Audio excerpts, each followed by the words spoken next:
ladies and gentlemen.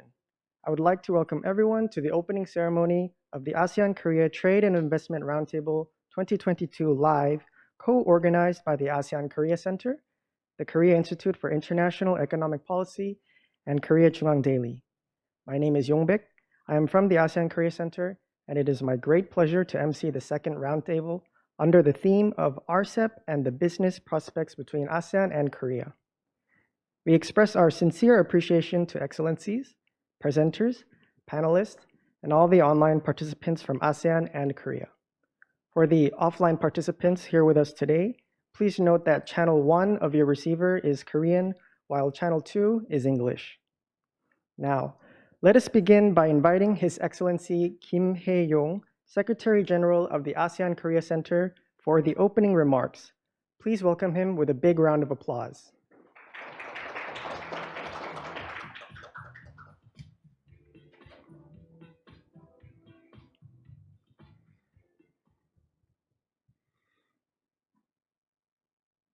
Good afternoon, or 안녕하십니까? Welcome all of you.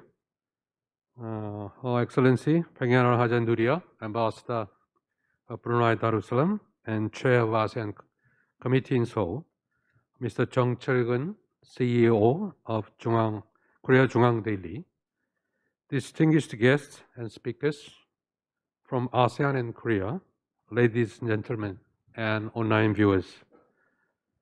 It is my pleasure to welcome everyone to the ASEAN-Korea Trade and Investment Roundtable 2022.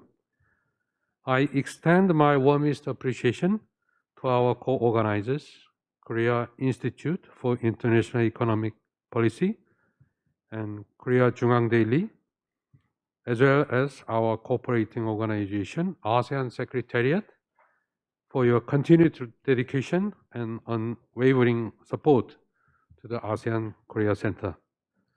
This year marks the second roundtable co-organized by KIAT, which provides a platform to discuss issues related to trade, investment, and FTAs, as well as economic cooperation efforts between ASEAN and Korea. Today's discussion, under the theme of RCEP and business prospects from ASEAN and Korea, aims to explore emerging trade realities and key benefits of RCEP to offer practical insight to business people.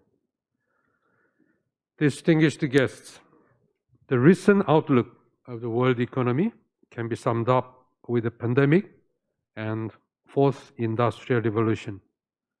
While the impact of the pandemic poses unique challenges, it also shapes a new wave of innovations that advance fourth industrial revolution technologies. These developments highlight some economy and trade issues going forward, such as supply chain resilience, global cooperation to vaccines, response to climate change, and digital trade, among others. Recently, the whole world has suffered from the deepest recession in 90 years since the Great Depression in 1930s. Disruptions to the global supply chain due to COVID-19 and inflationary pressures in the course of recovery. In addition, the war in Ukraine has further amplified difficulties such as price increase and on materials and agricultural products. Korea and ASEAN are no exceptions. Therefore, in order to respond to them, Korea has established the Center for Economic Security and Foreign Affairs. Likewise, ASEAN outlined the need to strengthen its supply chains in the context of the comprehensive recovery framework. As you are aware, such global economic hardships have brought negative impact on trade. Despite the various setbacks in international trade, there are some developments to note. Major economic indicators have shown signs of recovery in ASEAN, and Korea in 2021. We can see good numbers released from the IMF. Korea's real GDP growth rate in 2021 was 4%, and ASEAN member states averaged 0.9%, with high growth rates seen from Singapore by 6%, Vietnam by 3.8%, and Malaysia by 3.5%. The total trade volume between Korea and ASEAN also increased from $144 billion in 2020 to $177 billion in 2021. ASEAN has remained the second largest trading partner for Korea. ASEAN also continued to be a popular investment destination for Korean companies. Specifically, Korea's foreign direct investment in Cambodia, Indonesia, and Malaysia have increased sharply in 2021. These economic indicators are undoubtedly a reflection of trade agreements between Korea and ASEAN member states. Since the ASEAN-Korea FTA entered into force, trade volume between ASEAN and Korea has more than doubled from $72 billion in 2007 to $177 billion in 2021. Although this cannot be entirely attributed to the ASEAN-Korea FTA alone. In addition to ASEAN-Korea FTA, bilateral FTAs between Korea and Singapore and Vietnam also in effect. Moreover, FTAs between Korea and Cambodia and Indonesia have been signed, and Korea's negotiations with the Philippines have been concluded. In this regard, I believe that RCEP, which entered into force early this year for most members, will complement existing FTAs and provide a strong anchor for further cooperation.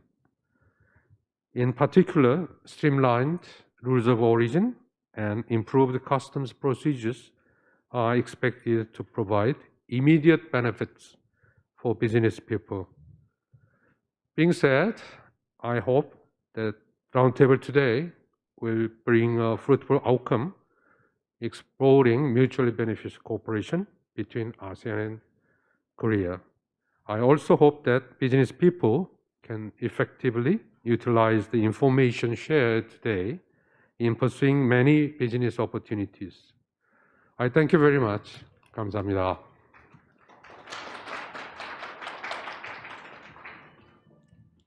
Thank you, Secretary General, for your remarks.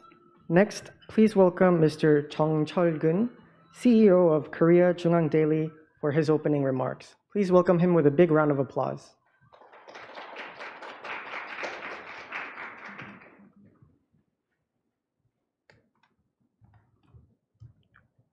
안녕하세요. Good afternoon.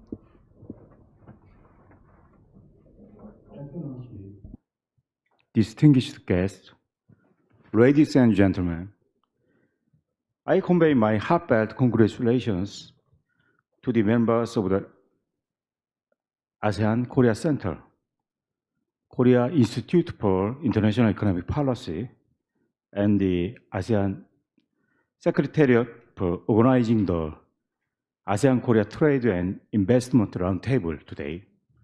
I hope that today's discussions will be fruitful for all participants in learning the business prospects for ASEAN and Korea, especially as the Regional Comprehensive Economic Partnership, RCEP, the world's largest free trade agreement, entered into force for Korea on February 1st.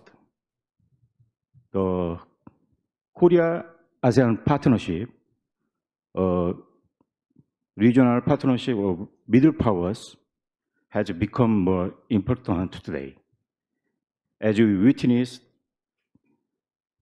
the war in Ukraine and the US-China trade conflict that have given rise to insecurities in the global supply chain and regional economies. As we share today the Korean and ASEAN perspectives and outlook on trade and investment, I hope that we will find win-win solutions to leave us more resilient to the common challenges we face in the ongoing effects of the pandemic, regional conflicts, climate change, and the industrial revolutions. Thank you very much. 감사합니다. Thank you, Mr. Chung, for your remarks. Next, please help me in welcoming Her Excellency Pengalan Haja Nuria Pengalan Haji Yusof, Ambassador of Brunei Darussalam to the Republic of Korea and the Chair of the ASEAN Committee in Seoul.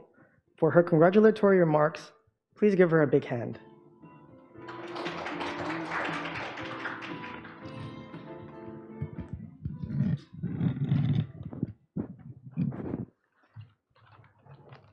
Your Excellencies Kim Hae-young, Secretary General of the ASEAN-Korea Center, Dr. Kim Yong-jong, President of Korea Institute for International Economic Policy,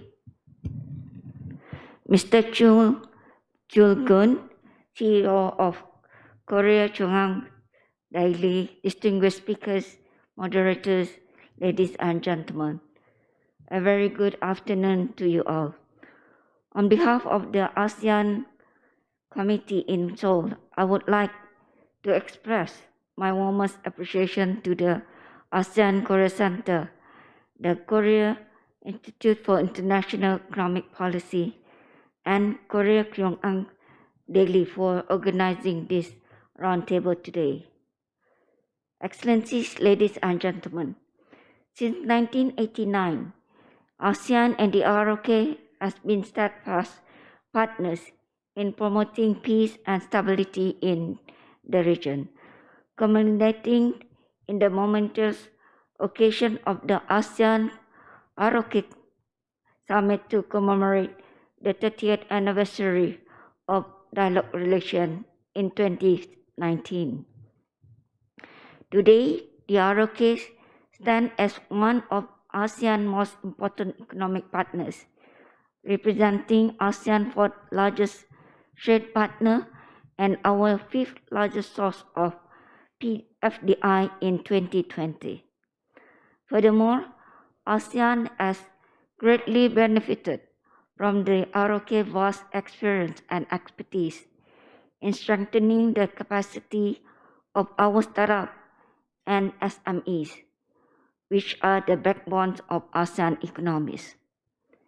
As our economies begin to gradually open up and recover from the multifaceted impacts of the COVID-19 pandemic, it is ever more important that we strengthen our commitment towards regional economic integration and an open, inclusive, and rule-based multilateral trading system.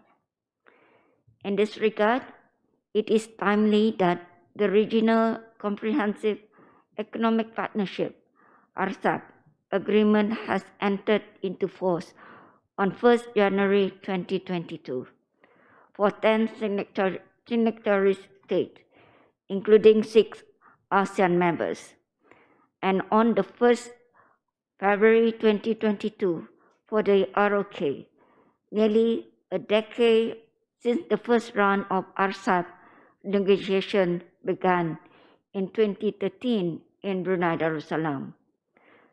The RCEP accounts for 2.1 billion consumers, approximately 27% of global merchandise trade, 18% of service trade, 19% of foreign direct investment outflows, and a combined GDP of approximately 30% of the global GDP. Its historic achievements lies not only in its being the largest FTA in the world, it also represents the first time that China, Japan, and the ROK will be in a single FTA. For Brunei Darussalam, the RCEP is crucial as it not only provides new opportunities for our businesses in terms of market access, but it will also attract more investment to the region, boost the capacities of our SMEs, and facilitate trade flows. The RCEP is expected to bring many benefits to the region, including increasing the incomes of participating countries by 0.6%, adding $245 billion annually to regional income, and 2.8 million jobs to regional employment by 2030, according to the Asian Development Bank. Excellencies, ladies and gentlemen, the RCEP is also expected to improve on existing ASEAN Plus One agreements, including the ASEAN-ROK FTA, by extending national and most favored nation treatment to new sectors. In particular, while the current ASEAN-ROK FTA has eliminated 79.1% to 89.4% of tariff, while the RCEP will eliminate up to 94.5% of tariffs, thus further encouraging economic activities between ASEAN and the ROK towards our shared prosperity. Furthermore, the RCEP provides consolidated rules that benefit exporters and foreign direct investors, set common terms of reference for regulatory policies, enhance harmonization, regional cooperation, and transparency, set the stage for comprehensive consultation and an open enlargement policy, and provide for several flexible clauses. As this will help address the issue of overlapping agreements in the region and ensures the RCEP constant progression and improvement, thereby making the RCEP a significant agreement to the region and globe. Overall, the RCEP will be an engine for growth that will shape the region's economic landscape, especially as we work to realize our shared goals of achieving a resilient and sustainable post-pandemic economic recovery. To realize the full potential of the RCEP as the world's largest trading bloc, Brunei Darussalam looks forward to the entry into force of the agreement for the remaining signatory states. I have no doubt that this roundtable today will contribute to the awareness and understanding of the RCEP and its impact towards ASEAN-ROK trade relations, as well as to promote continued progress on mutually benefited cooperation and regional economic integration. Thank you very much. Thank you, Ambassador, for your remarks. Next, please welcome Dr. Kim Heung-jong, President of Korea Institute for International Economic Policy, for his opening remarks. Please welcome him with a big round of applause.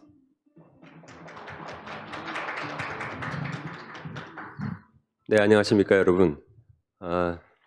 오늘 이렇게 뜻깊은 행사.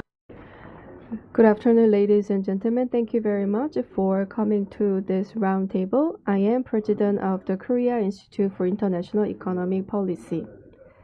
I'd like to first of all thank Secretary General Kim Hae-yong of the ASEAN-Korea Center and Honorable Ambassador Pangeran Haja Nuria PLW Pangeran Haji Yusof of Brunei to Korea, and Mr. Jung Cheol-gun, the CEO of Korea Jungang Daily, as well as the keynote speakers, panelists, and online attendees. Welcome to the roundtable.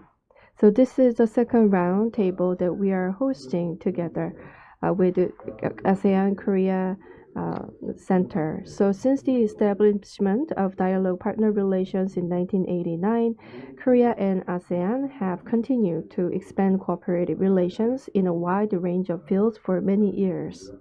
For an economic point of view, the Korea-ASEAN FTA, which went into effect in 2007, became the starting point for bilateral trade and investment liberalization. And since then, the two parties have upgraded this FTA 14 times and strengthened our efforts to liberalize trade and investment through a number of bilateral FTAs. And thanks to these continuous efforts, ASEAN has established itself as Korea's second largest trading partner and Korea as ASEAN's fifth largest trading partner. Korea and ASEAN have also developed a comprehensive cooperative relationship into a strategic partnership that aims for the denuclearization of Korean Peninsula and stability in East Asia, even diplomatically. And I believe that the New Southern Policy that started in 2017 and the New Southern Policy Plus, which was upgraded in 2020, served as an opportunity to further strengthen cooperation between the two regions. Recently, despite the COVID-19 pandemic, which began to spread after 2020, Korea and ASEAN have continued to cooperate for disinfection in various forms, such as the ASEAN COVID-19 Response Fund and the ASEAN Comprehensive Recovery Framework. And the Korea and ASEAN cooperation in response to the unprecedented pandemic will be recognized as an exemplary case worldwide, and this should be continued even after the COVID-19 pandemic. So Korea and ASEAN's efforts to liberalize trade investment have led to the conclusion of the RCEP, which is the world's largest mega FTA in 2020. And in Korea, the RCEP ratification bill was passed by the National Assembly in December last year, and then the RCEP came into force in February. But we are facing with a difficult external environment, such as the trade conflict between the US and China, economic and social shocks from the COVID-19 pandemic, and global political instability and concerns about inflation. So there are many challenges, including the aging society, or the decreasing of the potential for the growth, and many inhumane threats that are faced by the global community. So at this point, I believe that the RCEP, along with the existing Korea-ASEAN FTA and a number of bilateral FTAs, will provide valuable opportunities to solve the current challenges and revitalize Korea-ASEAN economic exchanges. And of course, there will be some things that need to be supplemented in the process of implementing the RCEP in the future. So I'm sure that the presentations and discussions of the experts here today will be of great help in devising the direction. Ladies and gentlemen, this is the second event jointly hosted by the KIEP and the ASEAN-Korea Center after last year. And then the first event adopted a rather broad theme of trade and investment expansion plans. And this year, we will talk about more concrete issues with the RCEP taking effect in 2022, such as commodity trade, rules of origin, e-commerce, and application plans in the industry. And the evaluation and cooperation plans for the RCEP presented by experts at today's event will play a major role in resolving various risk factors that may arise in the process of implementing RCEP in the future and maximizing the effectiveness of RCEP. KIEP will work with the ASEAN-Korea Center to contribute to the expansion of exchanges between Korea and ASEAN. I'd like to once again thank Secretary General Hae-Yong Kim, the ASEAN-Korea Centers, and the presenters and panelists from the ASEAN and Korea sides, as well as the attendees who are participating through online. Thank you very much. Thank you, Dr. Kim, for your remarks. Ladies and gentlemen, today's program will have two sessions. The first session consists of two keynote presentations, and the second session will will be a roundtable discussion. After the keynote presentations and roundtable discussion, we will have a Q&A session. If you have any questions in relation to the keynote presentations or the roundtable discussion, please use the YouTube live chat function to ask your question. In the first session, there will be 2 keynote presentations. The first presentation will represent ASEAN, while the second will cover the Republic of Korea. The speaker of the first keynote presentation is Ms. Ana Robreñol, Advisor to the Secretary General of ASEAN and the Deputy Secretary General for the ASEAN Economic Community of the ASEAN Secretariat. Prior to her current position, Ms. Ana Robreñol was the Director for Market Integration from 2020 to 2021 at the ASEAN Secretariat. Ms. Ana, you may begin your presentation.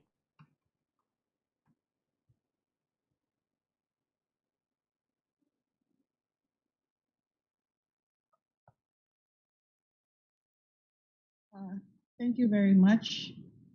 Just give me some time to share my screen.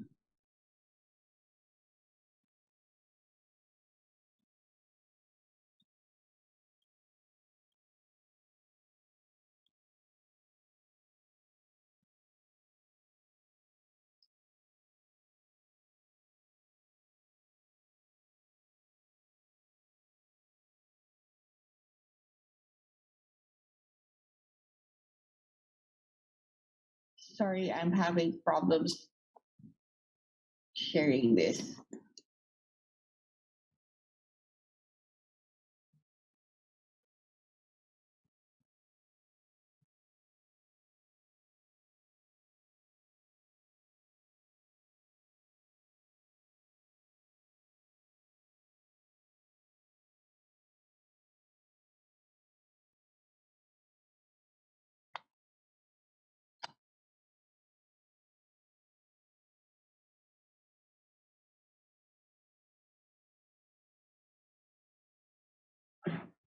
Kamsahamnida. His Excellency Kim Hae-young, Secretary General of the ASEAN-Korea Center, Mr. Chung Chul-gun, CEO of the Korea Jungang Daily, Her Excellency Pangiran Haja Nuria, Ambassador of Brunei Darussalam to Korea and Chairperson of the ASEAN Committee in Seoul, Dr. Kim Hung-chon, President of the Korea Institute for International Economic Policy, distinguished speakers and panelists, ladies and gentlemen, Annyeong Hashimika, good afternoon. First of all, please allow me to thank the organizers of this event for inviting me to participate in this ASEAN-Korea Trade and Investment Roundtable 2022. It is indeed an honor for me to be given this opportunity to share my thoughts on the ASEAN-Korea trade and investment relations, especially given the ASEAN-Korea Free Trade Area and the Regional Economic Comprehensive Economic Partnership. ASEAN-Korea economic relations have gone a long way in their partnership since 1989, when Korea was accorded sectoral partnership status by the ASEAN member states.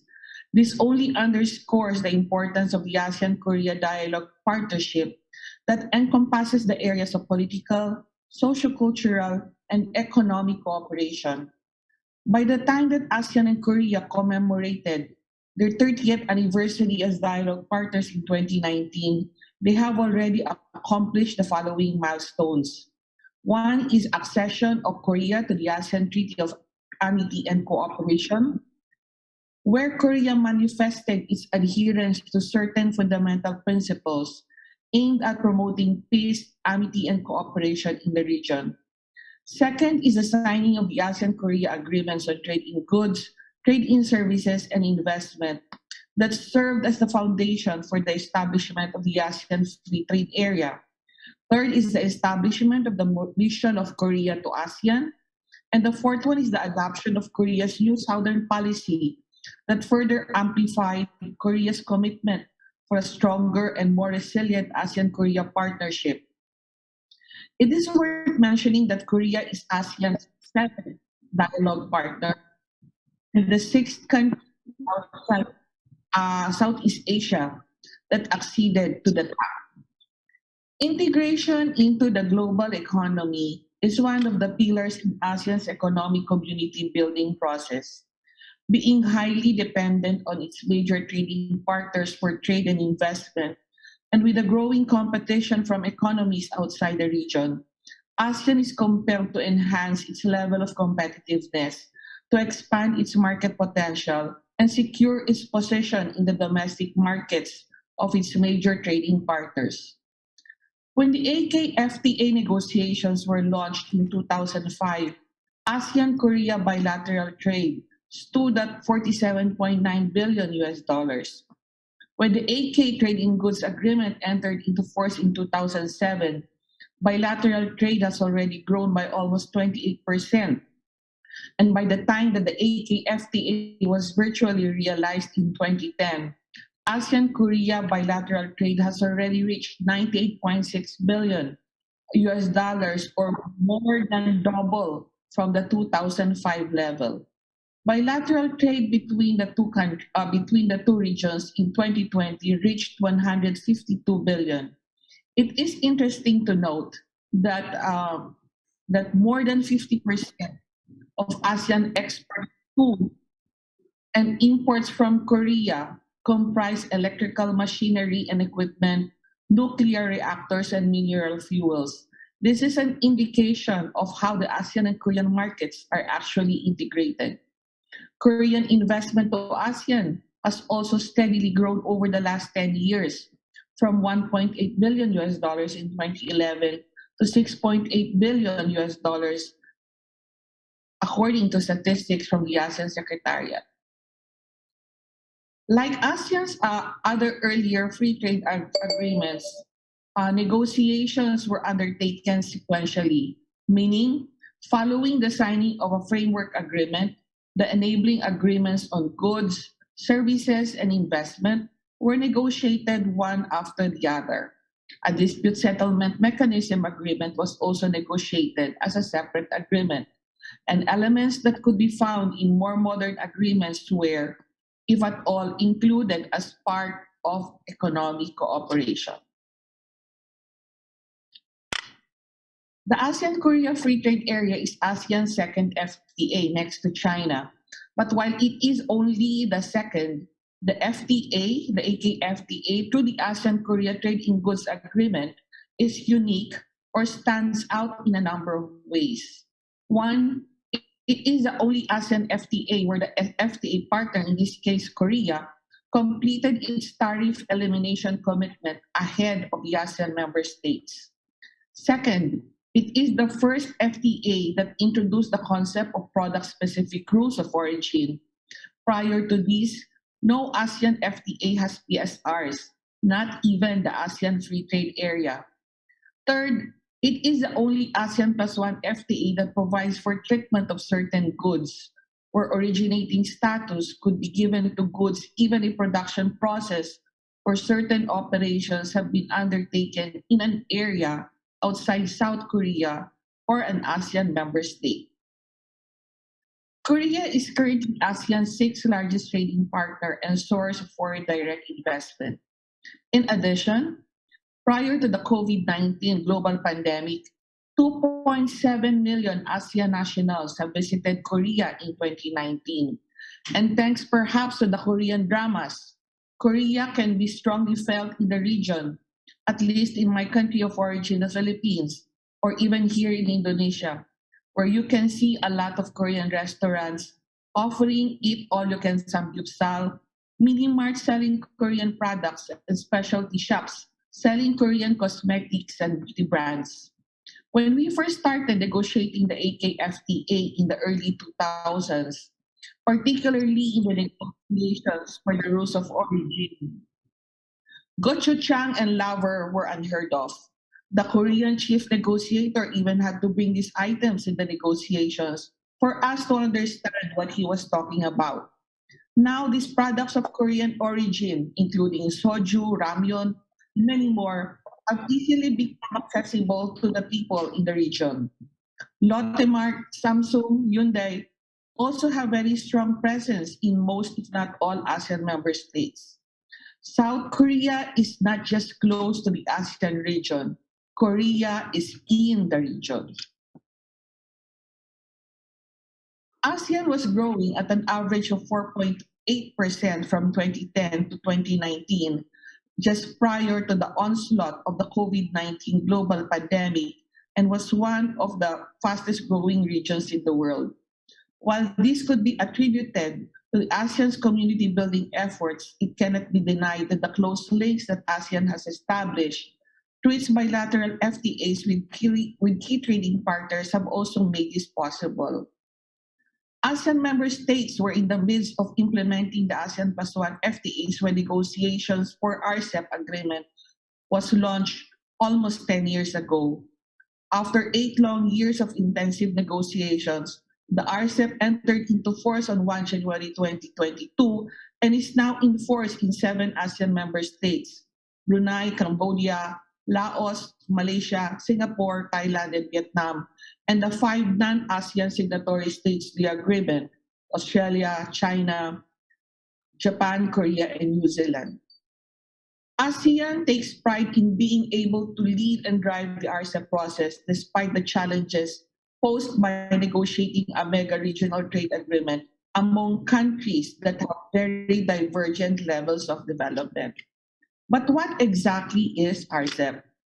RCEP is a modern, comprehensive, high-quality, and mutually beneficial economic partnership encapsulated in a 14,367-page document that includes 20 chapters, 17 annexes, and 54 schedules of commitments. It can be said that RCEP is a critical framework for regional trade and investment that changed the geopolitical landscape, not only in the East Asia, Asia-Pacific region, but outside the region as well. With the auspicious timing for the signing and entry into force of the RCEP agreement, we can surely expect that the timely and faithful implementation of the agreement could significantly contribute to the region's post-pandemic economic recovery efforts. The RCEP agreement may not be at par with the CPTPP insofar as quality and level of development of the countries that negotiated it.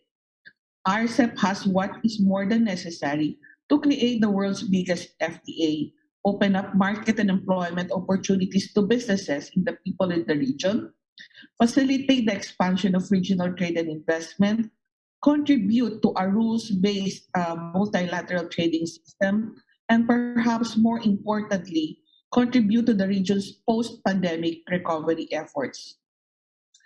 Given the diverse membership in RCEP, the agreement in itself may not have brought major changes in the trading patterns of ASEAN member states and their FTA partners, especially in terms of market access, given that RCEP and the Plus One FTAs are to be implemented in parallel.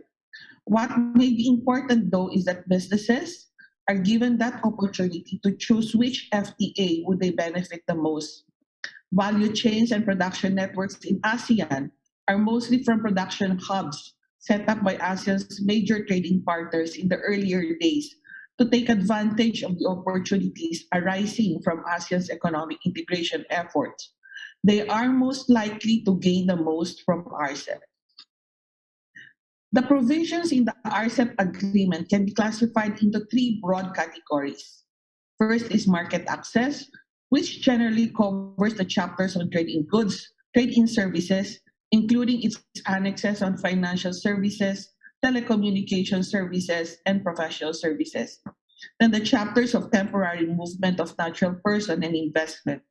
Second category is rules and disciplines, where the chapters on rules of origin, customs procedures and trade facilitation, sanitary and phytosanitary measures, standards, technical regulations, conformity assessment, trade remedies, intellectual property, electronic commerce, MSMEs, competition, and government procurement fall under. Then you have this category on ECOTEC, or Economic and Technical Cooperation, which provides the development dimension of the RCEP agreement, as technical assistance and capacity building activities could be made available to those who would be in need, especially if crucial to the implementation of commitments they have made under the AKFTA, under RCEP rather. So with RCEP in place, what happens to the ASEAN Plus One FTAs, in particular the AKFTA? I guess that needs clarifying. How would RCEP affect the implementation of the AKFTA? And to this, I wish to highlight, one, RCEP is not replacing the AKFTA or any ASEAN Plus One FTA for that matter, at least not for now. The AKFTA and RCEP would coexist and are expected to be mutually reinforcing, as businesses are provided with an option and can actually choose which FTA will be more suitable to their production pattern or which FTA would they be gaining the most from. Second, RCEP streamlined the rules of origin. As mentioned earlier, ASEAN has 5 FTAs with those countries participating in RCEP, and each FTA has its own rules of origin.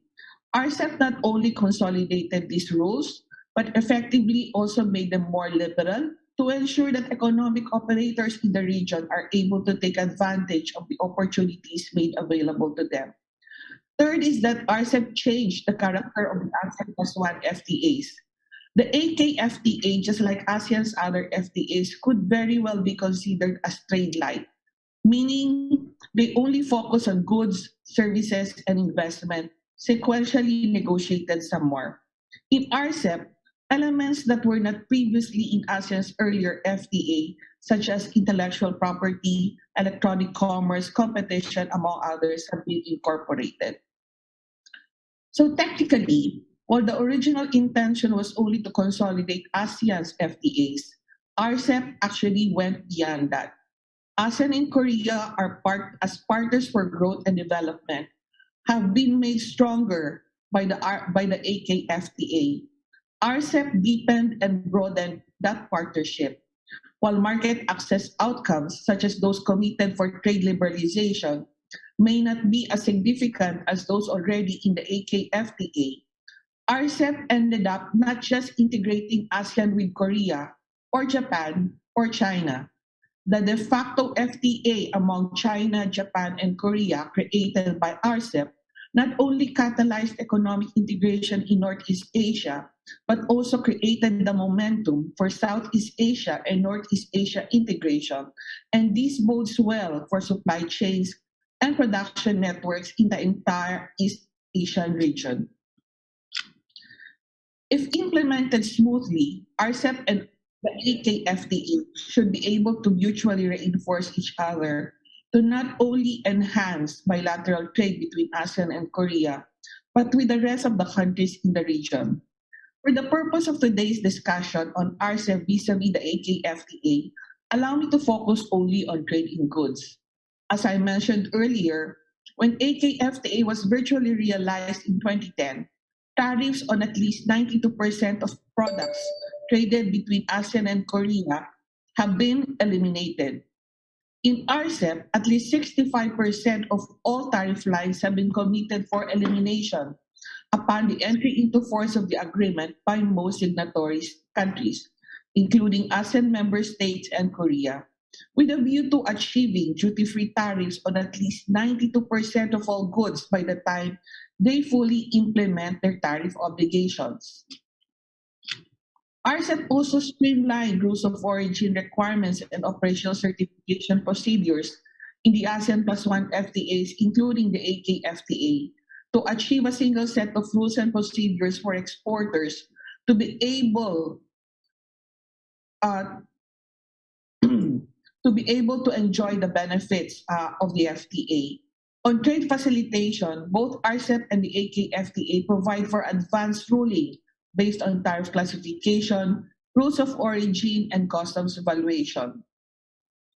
However, certain trade facilitation provisions, such as additional trade facilitation measures, if you are an authorized exporter or authorized operator, and the use of risk management approach for customs control and post-clearance audits can only be found in RCEP.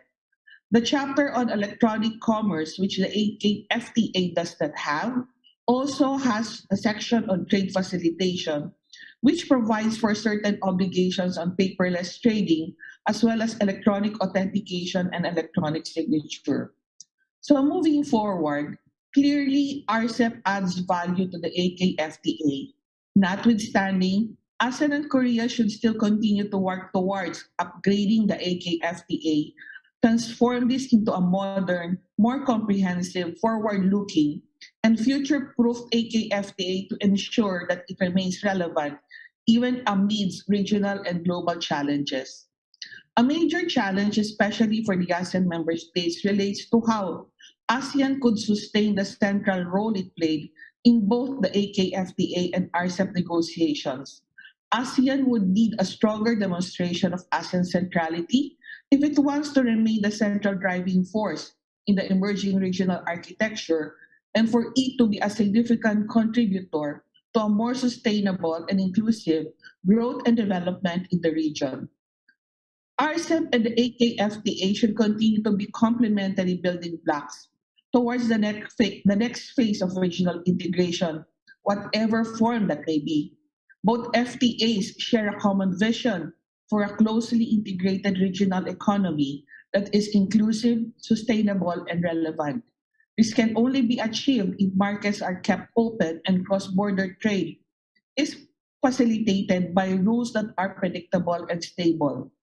RCEP is in force and the AKFTA is being upgraded. As ASEAN's FTA partners are also those in RCEP, there is now this expectation that RCEP should serve as a benchmark by which other ASEAN FTAs, including the AKFTA, will be upgraded, not only in depth and breadth of commitment to be made, but also in terms of bringing into the FTA emerging global trends such as digitalization and sustainability. Bringing into ASEAN's FTA new and emerging issues may pose a serious challenge given the different levels of development of the countries comprising the FTA. This could, however, be overcome if countries are able to effectively make use of the eco-tech provisions in both RCEP and the AKFTA. And as mentioned earlier, the eco-tech provisions provide the development dimension in the ASEAN's FTAs. In closing, allow me to leave you the following key messages. ASEAN's multi-track approach to economic integration, that is doing it at a multilateral level, bilateral level, and regional level, has been the primary strategy for creating an environment that is conducive for investors to set up their production networks in the region, and for businesses to enhance their competitiveness to enable them to meaningfully participate in the regional and global supply chain. ASEAN and Korea have been partnering for mutual growth and development for more than 3 decades.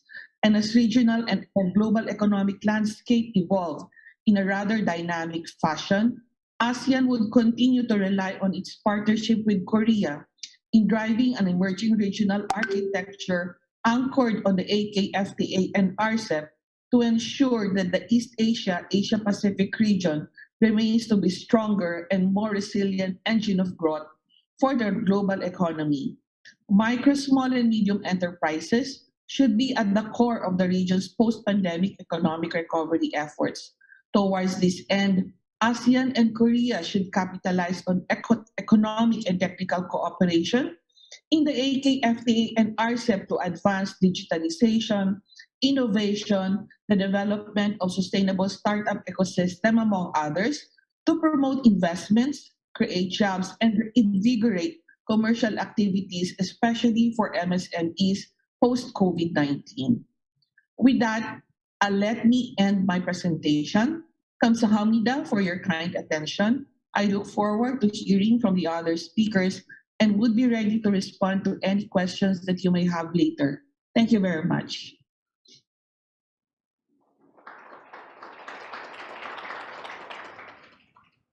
Thank you, Ms. Anna Robignol. Please stay with us until the Q&A session at the end. We will now welcome the second speaker, Dr. Oh Soo-hyun, Associate Research Fellow from the Trade Agreement Team of Korea Institute for International Economic Policy. Dr. Oh has been the Associate Research Fellow at KIEP since 2012, where her current research interests focus on international trade and environmental economics. Dr. Oh, please come up to the stage to begin your presentation.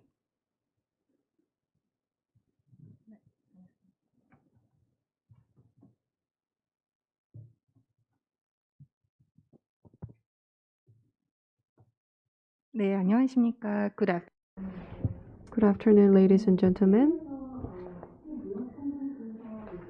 I am Dr. Oh Soo-yeon, who is working as a research fellow at KIEP. It is my great pleasure to meet you all today, and thank you very much for inviting me to this important roundtable and giving me this opportunity to stand as a keynote speaker.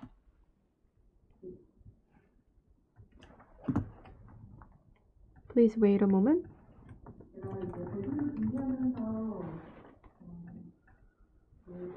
As I was preparing for my presentation, I had an opportunity to look back on what areas I have researched in the past. And my first visit trip was the ADB conference in the Philippines. And then I also participated in the academic societies meeting in Singapore. And then after that, time went by in Korea and Malaysia. Co-researched FTA between the two countries. So I visited Malaysia at the time. And then I had an opportunity to present my research results. And recently, Cambodia and Korea started to jointly study the FTA between the two countries, but because of the COVID-19, I could not visit Cambodia, but we had to have online meetings. So I always expected very highly for the business trip in ASEAN before, but because of the COVID-19 situation, it's very unfortunate that I cannot visit ASEAN more often, just like I did in the past. I hope situations will get better soon so that I can visit other ASEAN countries that I had not opportunities to visit. So most of my presentation files are duplicated with Ms. Anna's presentation, but I want to talk about the Korean perspective regarding the RCEP and its impact on our economic relations. First of all, I want to talk about the ASEAN-Korea economic relations, as well as the latest trend. And secondly, I want to talk about the expected impact of RCEP on the trade and investment. How it is different from the AKFTA and what kind of impacts we can expect from these two agreements. And thirdly, I want to talk about the rules of origin in RCEP. Because as introduced before, I believe that Chapter 3, Rules of Origin, attract a lot of focus from the stakeholders. I want to talk about two aspects about the rules of origin. And last but not least, I want to talk about the ASEAN-Korea economic cooperation.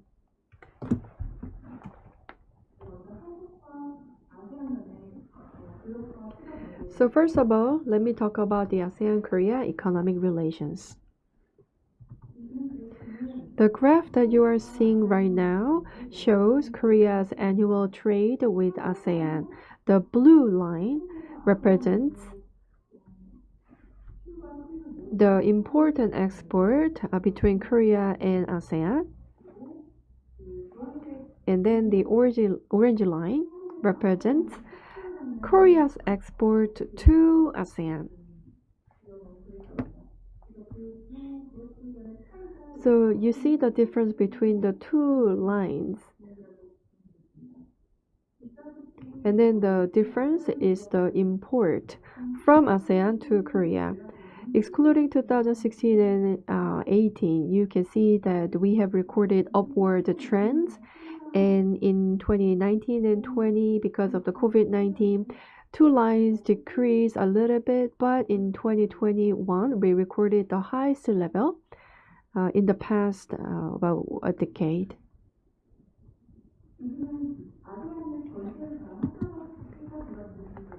So these are the two lines that represent Korea's annual trade with ASEAN, but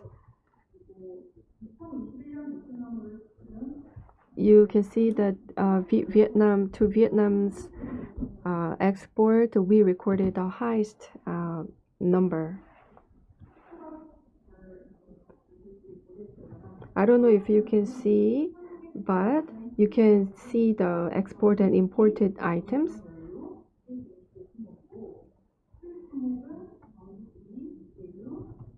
So you can see that the export product include electrical machinery parts and then mineral fuels, machineries, and etc.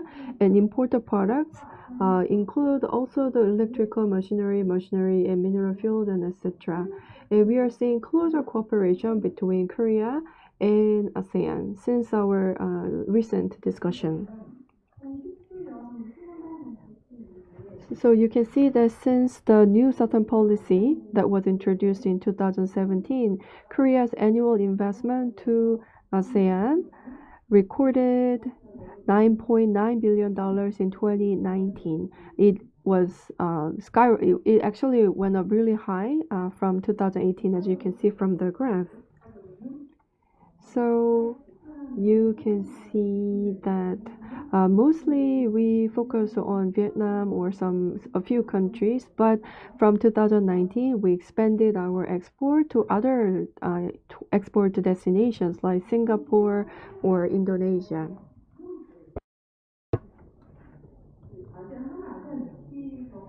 In the case of AKFTA, the ratification was all different.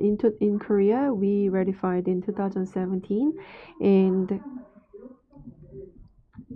this FTA became an opportunity to strengthen cooperation between Korea and ASEAN. And I'm going to explain later, but in terms of the regulation or service trades, there are few provisions that we can say meaningful, but the RCEP became an opportunity to upgrade this provision.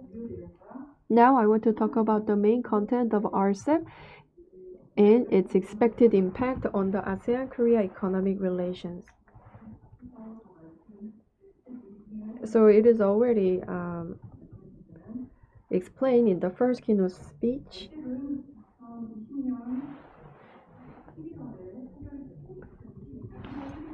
So as you can see, the RCEP concluded in November 2020. And then RCEP was proposed for the purpose of a multilateral trade agreement, and negotiations began in 2011. So this includes 15 countries altogether. So 10 countries that have completed the domestic ratification process took this RCEP into effect in January this year. So RCEP is effect on February 1st, 2022 for Korea and March 1st for Malaysia. And Indonesia and the Philippines are about to ratify them.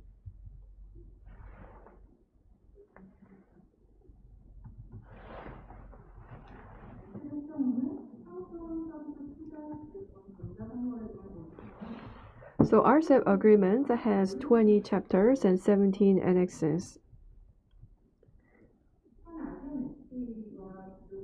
Compared to the AKFTA, RCEP has an agreement on overall economic relations, and it contains meaningful and independent chapters on e-commerce, competition, government procurement, and TBT, including standards, technical regulations, and conformity assessment procedures, and etc.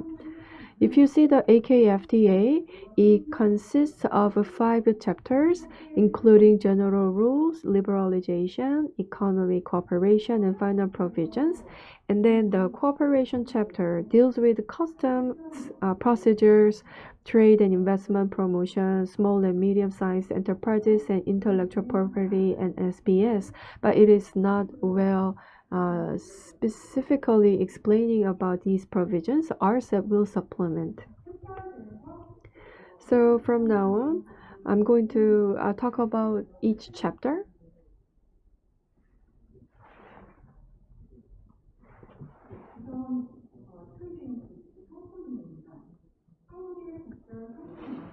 So first, I want to talk about the trade in goods. So you can see that the ASEAN's tariff elimination to Korea will be 91.9 to 94.5%.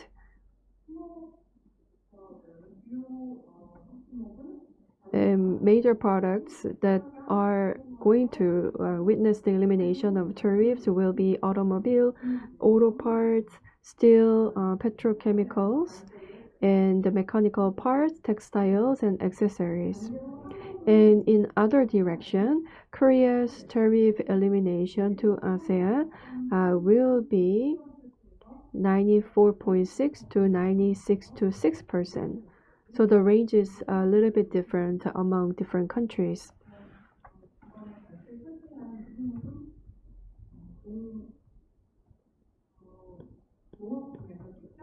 So additional tariff elimination will be placed on 130 agricultural products and 110 marine products.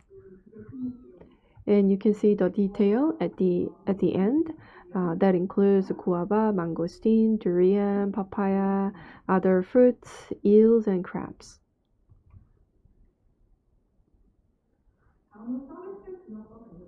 Now about the trade in services. So RCEP expands the opening markets, opening to the new markets such as cultural content, distribution, and logistics services in ASEAN countries. So Thailand now allows the establishment of a joint venture under the restriction of foreign equity interests, like 49%, for example. And also the other kinds of joint ventures will be allowed in the fields of cultural content or cultural content, as you can see on the slide. And in terms of distribution, wholesale food and beverage, clothing, and franchising will also be able to establish joint ventures under the restriction of foreign equity interest. And in Indonesia, food and beverage food and beverage industry will also allow the establishment of a joint venture. And implementation provisions will be different in RCEP, and it is more liberalized in RCEP compared to the Korea-ASEAN FTA. And in Korea, we analyzed that the liberalization level is matching the level of the course FTA. So the first speaker already talked about these new rules in RCEP. But I want to highlight the important points such as simplified and unified rules of origin. And RCEP also covers practical copyrights, patents, trademarks, and designs like intellectual properties. And in the case of e-commerce, there are provisions for facilitating trade using paperless trade and electronic signatures and provisions for promoting cross-border e-commerce.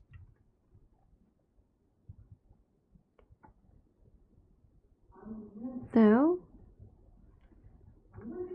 I want to talk about the rules of origin in RCEP.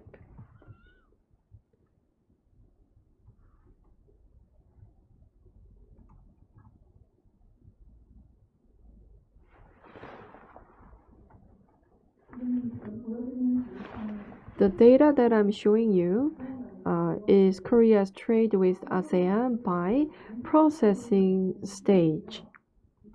As you can see here, especially if you see the intermediate goods, the proportion is pretty high. So Korea's export to ASEAN, and its 80% is accounted by the intermediate goods. So what does it mean? The production network between Korea and ASEAN is well established, so intermediate goods export and import are well vitalized. And then the tasks are well separated, so we can say that global production network and chain is well established. So we can say that this region work as a factory for the world. So under this circumstance, the rules of origin adopted in the RCEP will be important, so I want to talk about its impact. As mentioned by the first speaker, the RCEP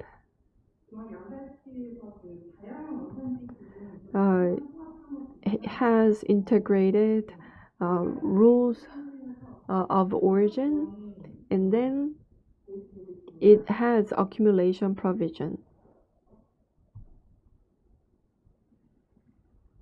Please hold on.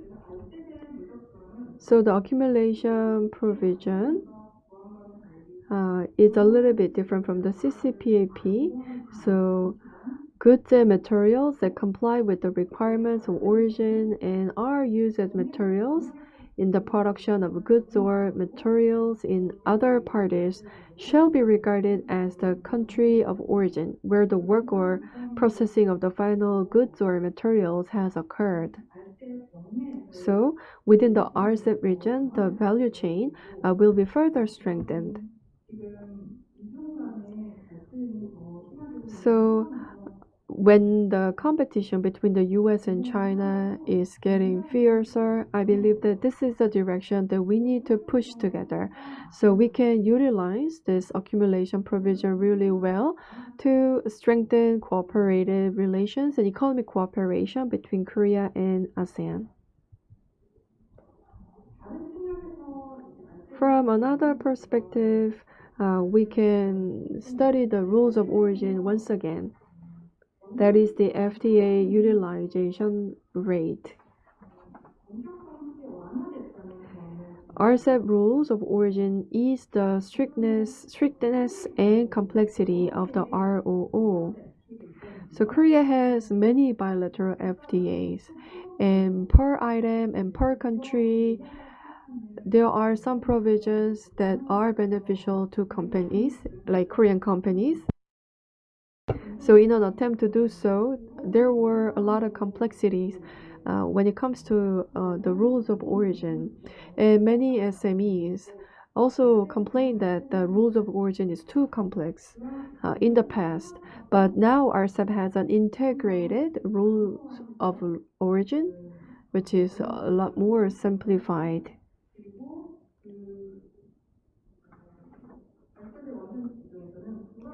And also, it has adopted the RVC, which stands for the regional value content, and it is 40%.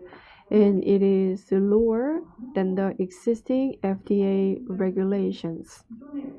Compared to the previous FTA, it is way lower. So with this, companies can use this FTA in an easier or more convenient way.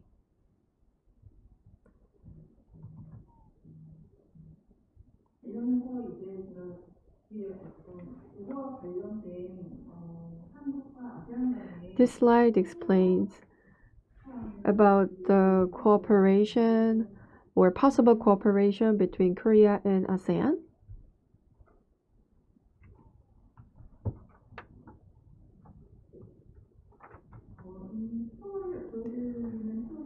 The table that I'm showing you now includes the information about the FTA partners and then the FTA utilization rate. In the case of ASEAN, Korea's export to ASEAN shows 54.1%. So the utilization rate is lower than the average, I can say. So even though we have an FTA, it was not well utilized in the past.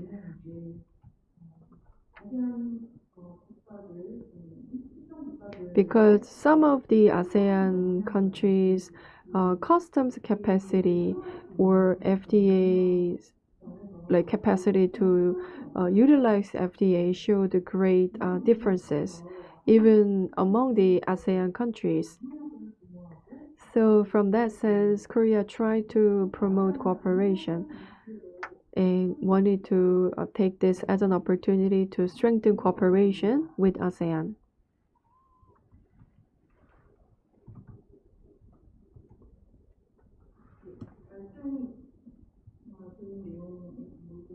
So I'm repeating this again, but RCEP can be a platform for economic cooperation between Korea and ASEAN. And various cooperations such as health and digital trade is possible in the RCEP region. So as I said that the customs clearance capabilities is the area that Korea can participate more. So in order to increase the utilization rate, we need a cooperative project to increase customs clearance capabilities in many different countries. This can be a new cooperation between our two regions. We may establish an additional platform like RCEP committee to promote this kind of cooperation. So this is the end of my presentation. And then if there are any questions, I would be happy to answer your questions. Thank you very much for your attention. Again, thank you to both Ms. Anna Robignol and Dr. Oh Soo-hyun for your presentations. This calls for an end to the keynote presentations. Before we go on to the 10-minute coffee break, please allow me to briefly introduce the ASEAN Secretariat's ASEAN Access online portal. ASEAN Access provides businesses interested in the ASEAN region with trade and market-related information and other support services. Please visit www.aseanaccess.com for more information. The next session, which is the Roundtable Discussion, will start from 3:20 Seoul time.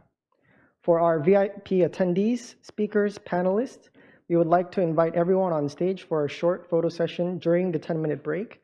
Thank you. 10분간 휴식을 갖도록 하겠습니다. 다음 세션인 라운드테이블 간담회는 3시 20분에 시작될 예정입니다. 참석하신 VIP 연사 및 토론자분들께서는 기념사진 촬영을 위해 앞으로 나와주시기 바랍니다. 감사합니다. ASEAN Access is a free information portal helping ASEAN and international businesses trade within the region by guiding them to new markets and helping them overcome practical challenges associated with internationalization. ASEAN Access aims to increase the global competitiveness of ASEAN SMEs by supporting their increased participation in international trade. Service providers can add their details to the Service Provider Databank and increase their professional credibility.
Before we start the discussion, I would like to remind the audience that a live Q&A session will take place after the discussion.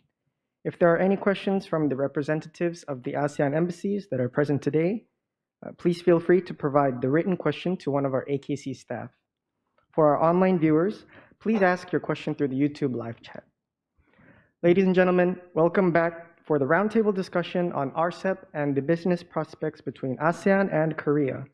For the panelists here today, it is my pleasure to introduce Professor Kim Han-sung from Aju University, Ms. Denise Cheska Enriquez from the Department of Trade and Industry, the Philippines, Mr. Jo Song-dae from Korea International Trade Association, and Mr. Wanawit Akuputra from the Ministry of Digital Economy and Society, Thailand.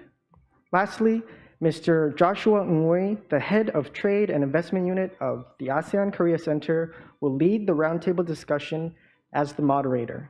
Please welcome the moderator, panelists, and the keynote presenter onto the stage.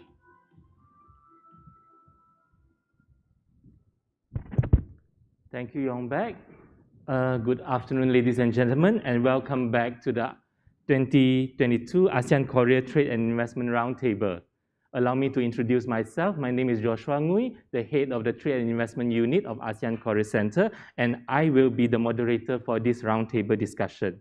Right before the coffee break, we have two excellent keynote presentations by Ms. Anna from ASEC and Dr. Oh from KIAP. And please, before we proceed, allow me to summarize the gist of both keynote presentations. In Ms. Anna's presentation, the key message from her PowerPoint in relation to RCEP, among others, is in relation to ASEAN multi-track approach to economic integration to create an environment that is conducive for investment, for investors to set up their production network in the region, and for businesses to enhance their competitiveness to meaningfully participate in the regional and global supply chain. And ASEAN and Korea could capitalize on economic and technical cooperation in AKFTA and RCEP to advance digitalization innovation, to promote investment, create jobs, and to generate more commercial activities, especially for the benefit of MSME. In relation, on the other hand, Dr. Oh's presentation concentrated on the new elements in RCEP as compared to AKFTA, namely, among others, the simplified and unified rules of origin, as well as new chapter in relation to intellectual property, electronic commerce, and she urged that RCEP can be a platform for economic cooperation between Korea and ASEAN. And special attention should be given to health and digital trade in the RCEP region, and RCEP countries can utilize the economic cooperation chapter to propose projects in relation to custom clearance capabilities in developing countries. Next, before we proceed to the roundtable discussion, AKC have invited 4 distinguished panelists to provide views and to deliberate on 4 specific chapters of the Regional Comprehensive Economic Partnership Agreement that has entered into force on 1st January 2022.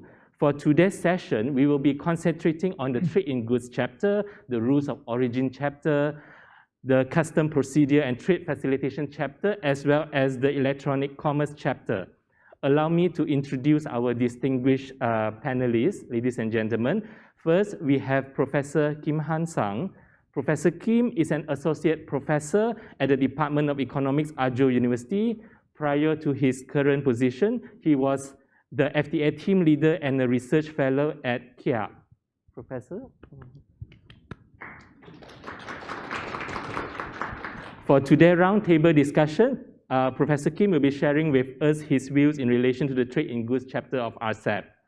Next, we have Ms. Denise Cheska Enriquez. Joining us online, Ms. Cheska served as the officer in charge of the Regional Relation and Arrangement Division, Department of Trade and Industry, the Philippines. Her work includes extensive participation in various international trade fora, focused on representing the Philippines in ASEAN meeting. For today's roundtable discussion, Ms. Cheska will be sharing with us her views in relation to the Rules of Origin chapter. Thank you for joining us online, Ms. Cheska. And next, we have Mr. Cho Seong-dae. Mr. Cho is the director at the Institute for International Trade, Center for Trade Study Cooperation, Korea International Trade Association, KITA. Mr. Cho participated in various multilateral meetings of WTO, APEC, MHLC, as well as FTA negotiation with Japan, Mexico, India, and ASEAN. For today's roundtable discussion, Mr. Cho will be sharing with us his views in relation to the custom procedure and trade facilitation chapter. And last but not least, we have Mr. Wanawit Akuputra joining us online as well. Mr. Wanawit is currently the advisor to the Permanent Secretary of Ministry of Digital Economy and Society, Thailand. It is to be noted that Mr. Wanawit was the RCEP chair of the Working Group on Electric Commerce since the establishment of the working group in 2015 until the working group concluded the negotiation by end of 2019.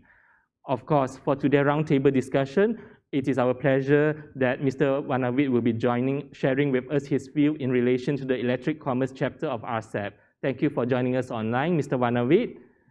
Without further ado, I would like to invite Professor Kim to share with us his views in relation to the RCEP Trade in Goods chapter, perhaps sharing some pointers for the audience in relation to the progressive tariff elimination and reduction for trade in goods. Professor Kim, the floor is yours. 예, 감사합니다. 먼저 이렇게 좋은 자리 초대해. Thank you very much for inviting me. Before this session that I was able to listen to the presentations by Ms. Anna and also Dr. Oh, and especially Ms. Robeniol. When I was representing the negotiation team, I was able to meet her because she was next to the chair. And it's been about a decade. It's very nice to see her in this great occasion over the theme of ASEAN-Korea Trade and Investment Roundtable. So today I'd like to talk about the trade negotiations. So I'd like to introduce the basic concept about the trade concept and the directions that we have to go toward. As we have heard from the presentations, we need to understand the concept of RCEP. ASEAN Plus One was quite confusing. So in this entangled network, now things are incorporated in RCEP. So we are now have the common concessions. So by having this simplified and unified ROO, that we have reduced the spaghetti ball effect, concerns over spaghetti ball. So RCEP has enabled us to establish the unified single market for production and selling. And Korea has a high percentage in using intermediate goods, especially in the export goods to ASEAN. And in terms of ASEAN, the intermediate goods, in terms of intermediate goods, in terms of goods exported to Korea from ASEAN, the intermediate goods take about 20% higher. So I believe this percentage is quite similar in the participating countries in RCEP, and that's why the RCEP has been touted as an important agreement. So in this region where the intermediate goods are playing an important role, by having this agreement of RCEP, that it has raised the economic status of the region, and also it has provided a platform for us to integrate economy. And it has allowed us to feature things in made in RCEP because raw materials and the parts are brought into the region, and these materials can be exported to the offshore. So it has strengthened the network of production in the region. And another benefit of RCEP is It's not a simply FTA. It's not a simply another FTA, or it's not just a simple unified FTA, but it's more like an economic, it shows heightened economic ties among participating countries, and it's a foundation for us to go to achieve the bigger level of cooperation among participating countries. And we are seeing new development recently. As it has been mentioned many times, CPTPP has been introduced in this region. In 2018, United States decided not to join the CPTPP, and China and Taiwan and also the UK have submitted the application for CPTPP, and Korea, Taiwan, and Thailand, the Philippines have shown interest in joining CPTPP.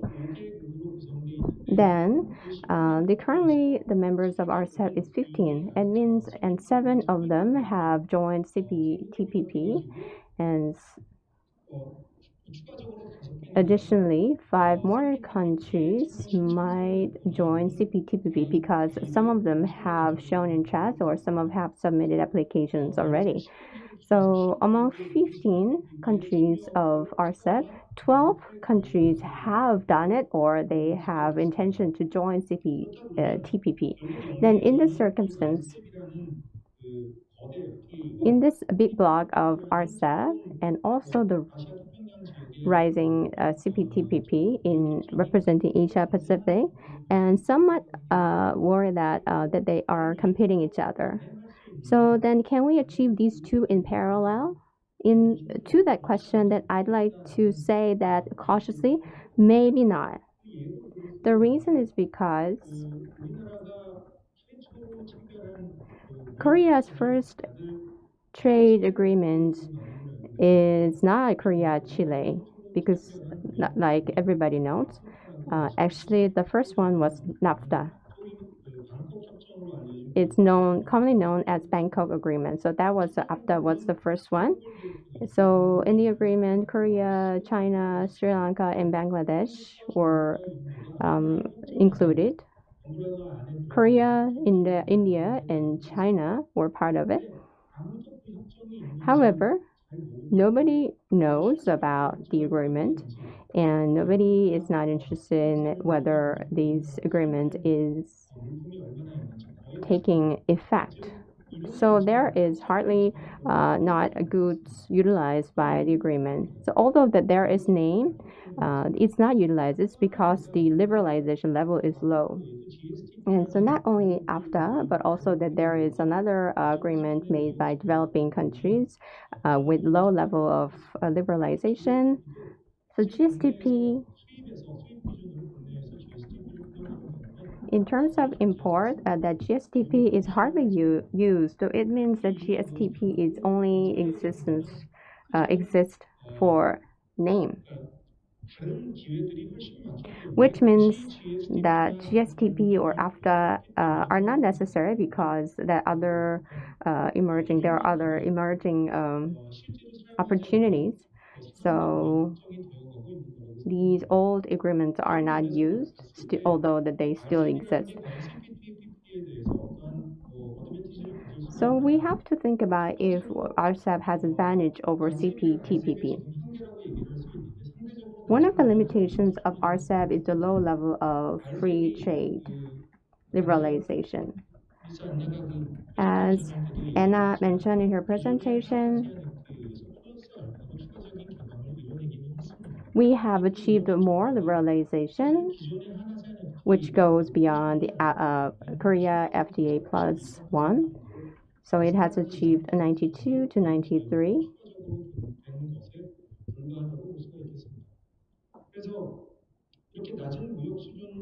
So when the liberalization level is low, as CPTPP has higher level of liberalization, that RCEP has limitation in that way.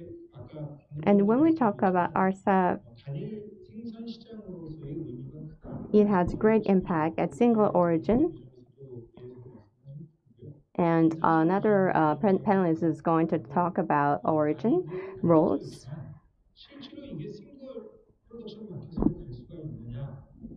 And it's known that the RCEP has great impact in terms of single origin. However, we have to think whether we can claim products at single production region.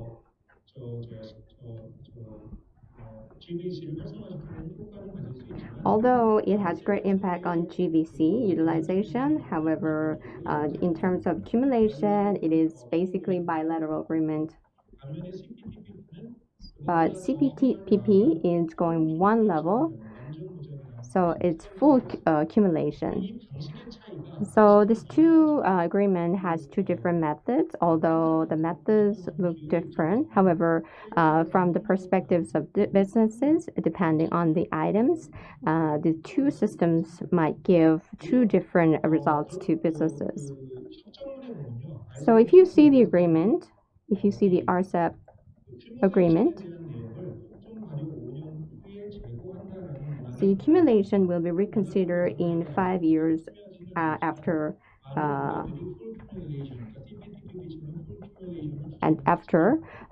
FTA is into force. So the problem here is some of the countries are not ready for accumulation. So some might speculate that this is because of the some of the countries who are not ready. So currently, if we consider RCEP, CPTPP, I think accumulation is one area which needs consideration. And in terms of TIG, that there are barriers. Compared to CPTPP, I think TIG has great advantage in RCEP because non-tariff barriers are tricky area for us to solve through negotiations. So for us to tackle the negotiations, that the bilateral or multilateral negotiations are required. However, one highlight in RCEP, and the one thing differentiates RCEP from other FTA is the economic cooperation, especially TIG. Whether it's TIG or TIS, there are non-tariff barriers, but I believe that we can rectify these non-tariff barriers in TIG or TIS. I don't think RCEP is a complete version of product. Eventually, for us to achieve a higher level of cooperation in the region, RCEP has meaning because it is the first step. So through bilateral and multilateral negotiations, RCEP is going to be a better one eventually, and I believe private and the public sector needs to pay attention to that. That's my presentation. Thank you. Okay, thank you, Professor Kim.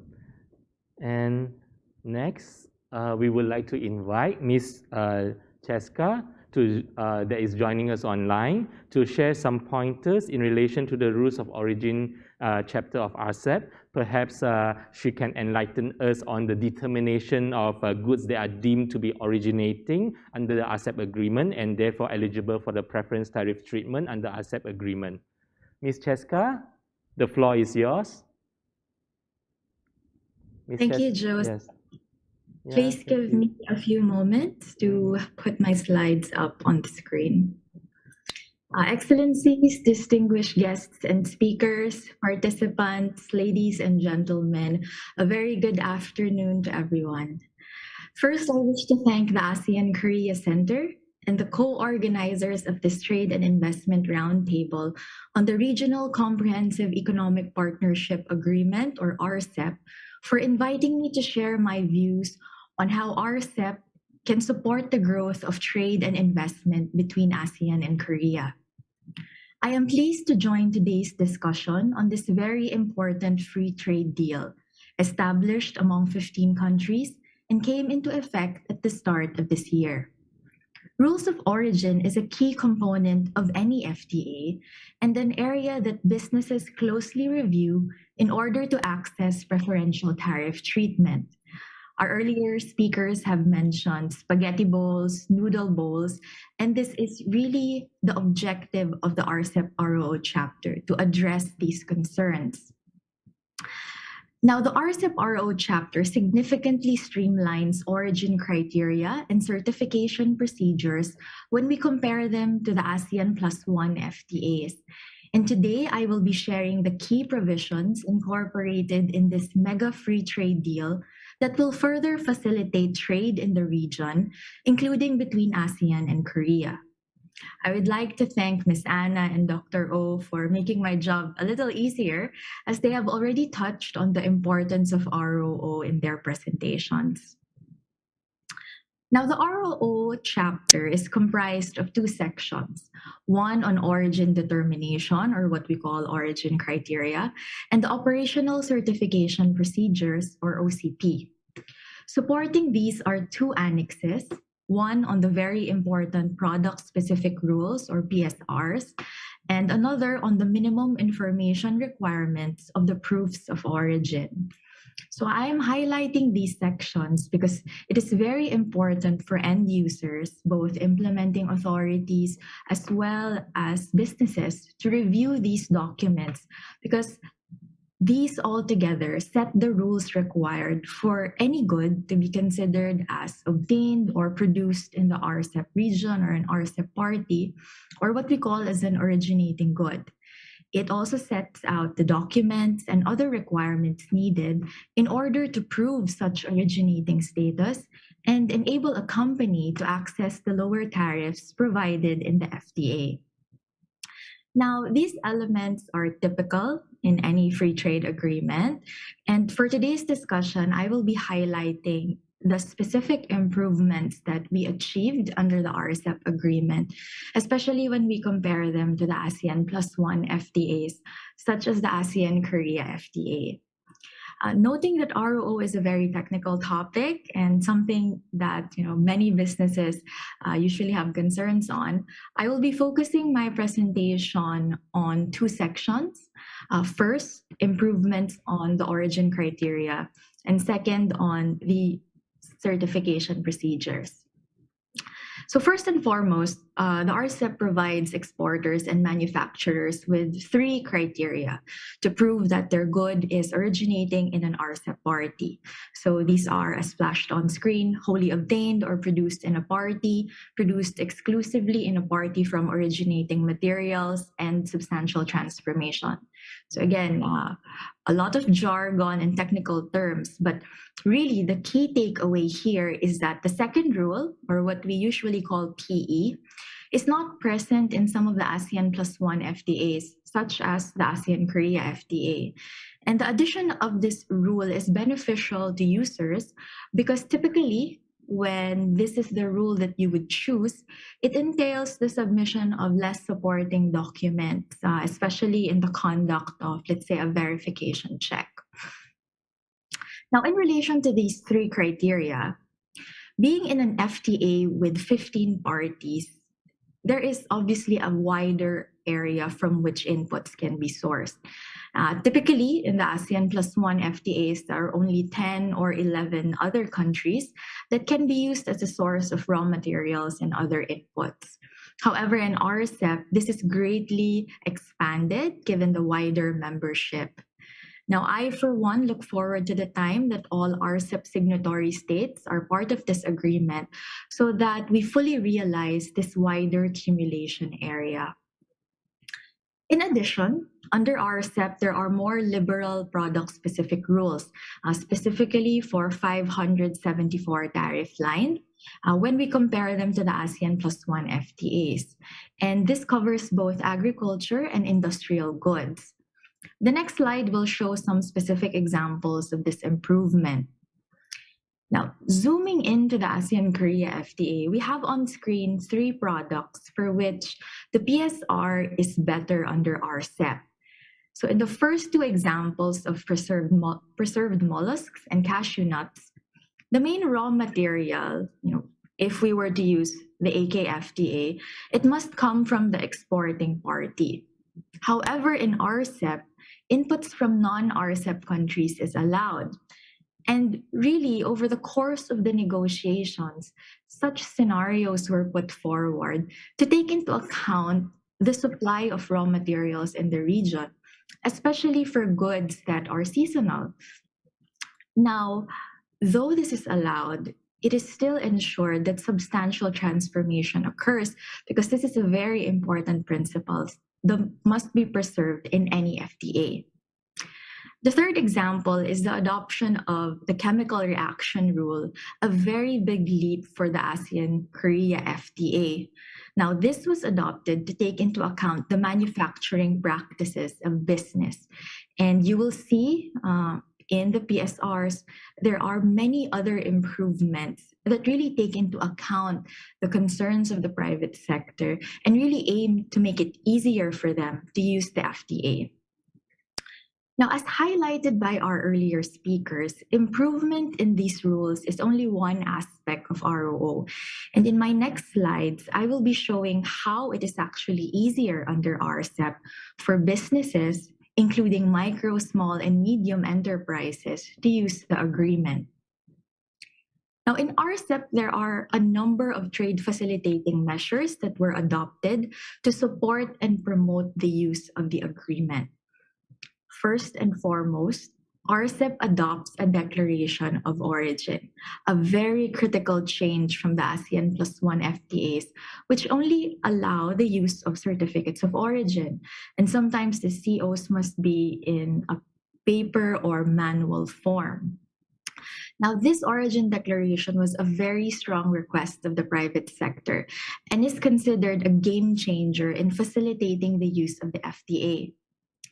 Second is allowing electronic formats of proofs of origin, such as the certificate of origin. And really, this takes into account developments in how we do trade and the promotion of paperless trade.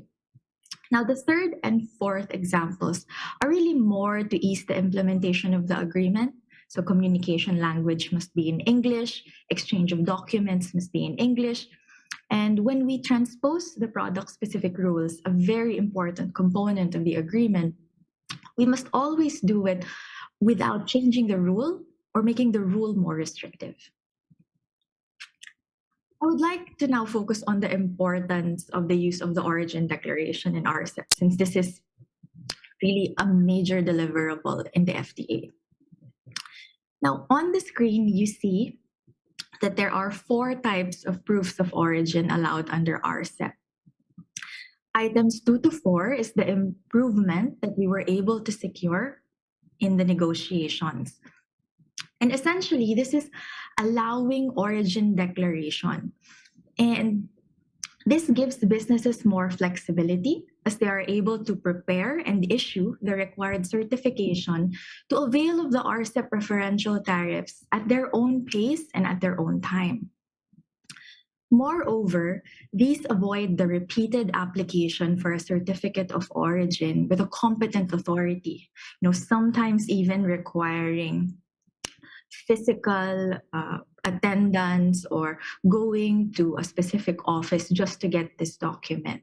So really what origin declaration brings is time and cost savings for businesses. This is even made better because there is an option for a company to be an approved exporter that undergoes a registration process. And there's also another option where registration is not required. And really, this takes into account the level of comfort of a business in using FTAs and their familiarity. Now, we could expect that businesses that do not typically use an FTA or are at the very initial stages of using FTAs would want a helping hand or a guide in using an origin declaration scheme. And this approved exporter system gives them access to a competent authority that will help them through this process. Meanwhile, the more mature companies can do this origin declaration on their own. However, at this time, only a few countries are using this scheme, specifically Australia, Japan, and New Zealand. And really, this is because a number of the RCEP parties have not implemented the scheme, and they need more time to prepare domestic legislation, to train their officers, to train their businesses. So parties have around 10 years to prepare for this. And of course, we want to see that process implemented sooner rather than later. And for the last type, which is really only available to Japan, it is allowing importers to issue an origin declaration as compared to an exporter or manufacturer for types 2 and 3. So you see, there are several options really aimed at giving businesses what they need, providing them the options that best fits their situation and requirements, with the end goal really of making the agreement accessible. And as the agreement is implemented, I expect that these proofs of origin will be continuously reviewed and definitely improved to ensure that the process of using the FTA is made even more accessible to business. You know, as parties gain more experience with origin declaration, we expect that there will be easing of some restrictions that may be put in place by some countries. So in summary, the RCEP ROO chapter brings significant benefits to both the private sector and the implementing authorities of each country. Rules are transparent and facilitative, while maintaining an appropriate level of security to discourage and prevent circumvention. This is really in line with the ASEAN way, making sure that the agreement is at a level that everyone is comfortable with implementing. Now, let me end my presentation by emphasizing the 3 key reasons why businesses should look into this agreement. Ms. Anna mentioned that it is comprised of 10,000, 14,000 or so pages. So why is it important for businesses to go through that and read and study the agreement? So first, RCEP gives one access to 14 other markets, thereby requiring the study of only one agreement, but then it gives you access to a very big market. Currently, you know, if you're using the ASEAN +1 FTAs, you have to apply for different forms. You must adhere to different rules depending on the end destination of your exported goods. But under RCEP, again, there is streamlining, there is simplification, and you only need to look at this one agreement. Second, the origin criteria in RCEP is more reflective of current business practices and thereby more applicable to more businesses. So if you as a company could not use the earlier ASEAN +1 FTAs, please have a look at RCEP and see if the rules have been changed for your product in order for you to qualify for the lower tariffs. Lastly, the range of options on proof of origin really make the agreement more user-friendly and accessible, especially for micro, small, and medium enterprises. And what's more, RCEP will not stop where it is. It is a living agreement, a living document, and as more companies use it, as there is more experience among parties, I expect there to be improvements in the FTA, which, as Professor Kim mentioned, there are still some areas that we can definitely improve on. Now, this brings my presentation to a close. Kamsahamnida. Again, thank you for inviting me today, and I look forward to the question and answer session later. Thank you. Okay, thank you, Ms. Cheska. Next, with regards to the Custom Procedure and Trade Facilitation chapter, we have Mr. Cho with us today for him to share with us the elements in relation to the application of custom laws and regulation, efficient administration of custom procedure, and expedition clearance of goods as stipulated in the RCEP agreement. Mr. Cho, the floor is yours. Thank you, Joshua. 무역협회에서 일하고 있는 조성대라고 합니다. So I'm Jo Sung-dae working at KIAP. So I believe that I'm the only one who is participating from the company or business side. So I'm talking about the customs procedures and trade facilitation.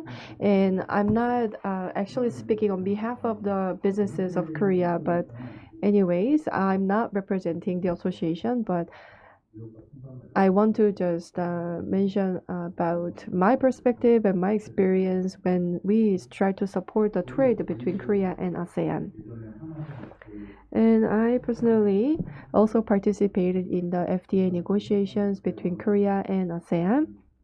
And in every round, I could feel that we had very favorable environment or conditions and atmosphere whenever we negotiated with ASEAN countries. And now we have the new agreement RCEP in force, and it is now being utilized by companies of each side. Before talking about the Korean perspective, I want to explain about the latest trade environment. Since the establishment of the WTO, for the past 20 years, liberalization has been promoted and has been accelerated across the world. So we have established the most effective and efficient trade environment for the businesses. But after the inauguration of President Trump of the US, there were some aggressive perspectives from the US, and then the conflict actually went up since then. But I believe that we saw some kind of cracks in that in our trade environment. But it actually started before President Trump, I think, and President Trump became an opportunity to pull this issue upward so that everyone can see. And many people, some people expected that things will be different after President Trump and then after President Joe Biden, but actually the trade conflicts is just being continued, and then we are seeing a war in Ukraine because of Russia, and then there are some concerns about the new cold era in the future. So businesses are facing with many different challenges like uncertainties, and amid that they have to set up new business strategies like in the middle of this uncertain world. Korea has actively signed FTAs with many countries until today. So we are now living in the new world that is not like the era of market access, but we are talking about climate change or digitalization when talking about the trade issues as well. So I think we are at a kind of transformation period, and now RCEP has put into force, and then I think it gives us both of challenges and opportunities at the same time. Well, I'm not leading a business by myself, but whenever we meet with businesses, I could see that they find small chances to make investment and make new changes. And then just like many speakers and panelists mentioned, RCEP is an opportunity and at the same time limitation at the same time for all of us. So I believe that we need to find out some ways to utilize these opportunities more so that more countries and companies can participate in this RCEP and trade and investment between the two regions. Before coming to today's roundtable, I talked to a staff in charge. So he told me that the RCEP has been in force for about 2 months in Korea. And already we are getting some complaints from the businesses which are having difficulties in using this RCEP. I have 2 cases in my hand. One, when they export to Japan, they use the documentation shows the rules of origin, but actually another document was requested according to the RCEP. And Mr. Lee also mentioned this. If self report was made, then in that case the proven document could be requested. But if we have RO that was issued officially in Korea, additional document does not have to be requested, but the reality was a little bit different. And secondly, when Vietnamese company tried to export to Korea, they could not have the documentation issued. But it is now resolved. But still, we see big and small challenges at the same time. But we actually experienced this when we ratified the ASEAN-Korea FTA in the past. So at the early stage, because of lack of information or because of this new trial, we may face new challenges. But the important thing is to accelerate the pace and solve this issue as fast as possible so that we can put this RCEP on the successful track. We already experienced this in the past, and trade facilitation was one of our achievements. And from the WTO website, I saw the implementation rate of trade facilitation on the WTO website, and I could see that most of countries have completed the implementation of trade facilitation. The rate is nearing 100%. But the problem here is that the level of ambition is higher in RCEP compared to the WTO. So from respective country, it will be difficult to implement and ratify this immediately.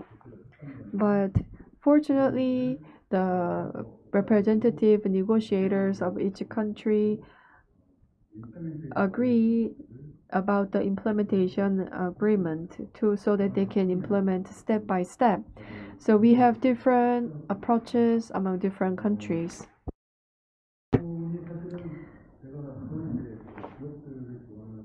So as I'm talking about this point from the perspective of KITA, which is supporting businesses, I want to tell you that maybe this message is not well delivered to businesses yet. There are some provisions that are additionally added to the RCEP that are actually supportive for the businesses, but some businesses do not know about this yet, and sometimes they think that their expectation is not met. So I hope that we will deliver this message in a better way to the businesses so that they can utilize RCEP better.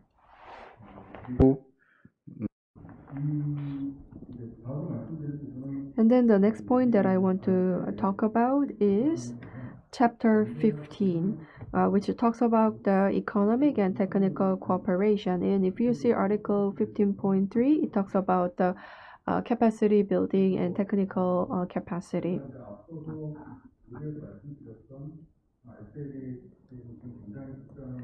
So RCEP in the fast-changing environment is faced with challenges, and it has to provide more opportunities. And in order to do that, we need to give more assistance for the capacity building of more countries. Well, I'm not representing the Korean government, so I cannot tell you about any binding provision or binding action, but I hope we will have modernized or advanced approaches. So countries with more advanced technologies can support other parties, I believe. Maybe the Customs Office of Korea or other related organizations can share these kind of experiences and knowledge with other countries. And I hope such sharing will be more vitalized in the near future.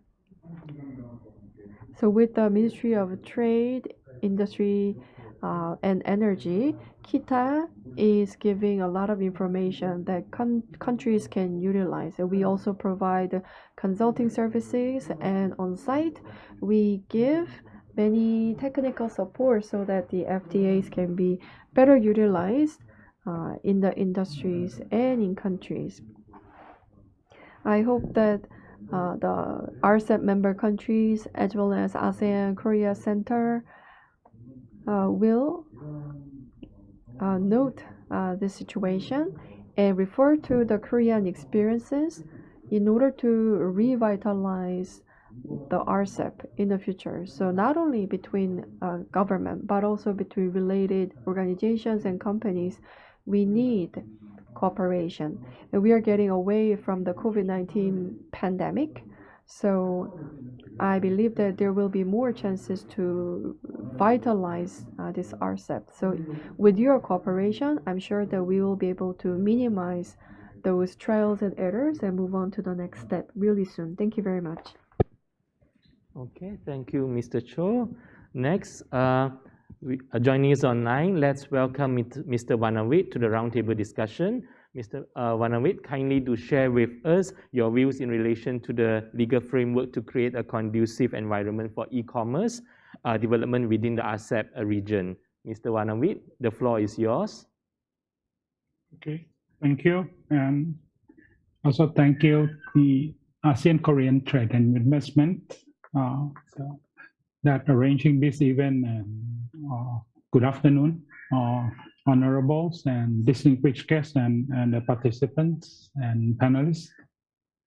It's a great honor to be able to talk on the last subjects, and e-commerce always the last chapters that discussed and become one of the chapters that close in the very last minute. It's only contained 12 pages of the text compared to the almost 15,000 texts in the agreements, but it became a cross-cutting issue. So I will discuss about what it means by the legal frameworks. So when you talk about the conductive environment that need to create, this is compared to the other FTA. These issues become one of the most important, that the obligation came from the legal frameworks during the negotiations in the discussions, or to find the common grounds amongst the 15 countries. That will be very challenges. The conductive that we're looking at is on consumer protection, personal information protection, unsolicited electronic commercial message that normally called spams. And custom duty is also one of the major controversial issues that discussed in the e-commerce chapters. And whether to make it permanent or follow the WTO memorandums seems to be one of the controversials that we're looking at. On the transparency, the cyber securities, and is also looked as the legal frameworks that require to create a conductive.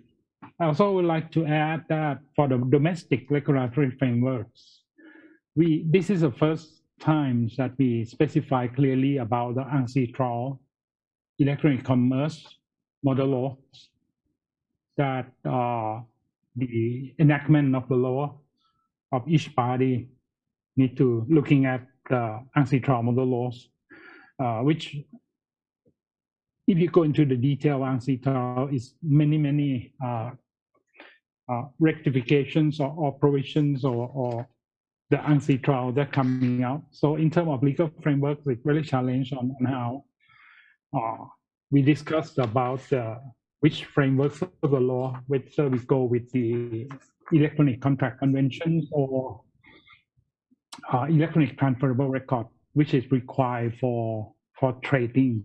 I do see that in the future, this issue will become more important. In the e-commerce, we also touched on the trade facilitation on two of the article in the chapters, that is the paperless trading. Initially, we thought that it should took only 5 minutes for discussion, but it lasts in several rounds. Even if most of the parties already in the TFA, Trade Facilitation Agreement of the WTO, that entry into force in February 2017 from Bali Ministerial Package. But it seems to be very difficult to discuss about that paperless trading. But at the end, okay, the text is coming out. But one of the important article that relate to trade facilitation is also electronic authentication and electronic signatures. And the challenge for the communities and the businesses, this is something that's not new. I think the Asia PKI Forum established, and I think Korea is also participate very actively. It's happened in my early times that I started the career in about before 2000 even. And right now it's still the challenge where we're gonna go. I think the business community need to make the decisions how you like to use the electronic authentications and signatures that could be able to collaborate in the regions. That's one of the very important aspects. The problem in general is when we discuss about e-commerce is impossible that we're not going to detail of the technical aspect that create the challenge on when we prescribe the text in the TFA, in the trade facilitation agreement, or in the free trade agreement, FDA. So last is the issues about the promotion. That kind of strange when I look into the promotion of the electronic commerce articles. It comprises of the two articles. That is the location of computing facilities and cross-border transfer of information. Two of these aspects is categorized in the chapter as the promotions. Some country might do see that normally we treat location of computing facility that normally called localization, data localization, or cross-border transfer of information as the obstacles for electronic commerce in several aspects. But in this text of the chapters, it's categorized as a promotion. I think it gives a good sense on how we convey the message to the public sectors or private sectors also as well, that we do see that two of these is important for business, which is very crucial. Even if you can see that in the negotiation, when you try to look into the chapters, the chapter of the articles, if you want to put the promotion and say location of computing facility in cross-border become promoting aspects of the text that they challenge. But I do see that the private sector should be very happy with what the text conveys in general, that we do see that we endeavor to adopt the policies, measures, and guidelines in the futures that also relate to the promotion.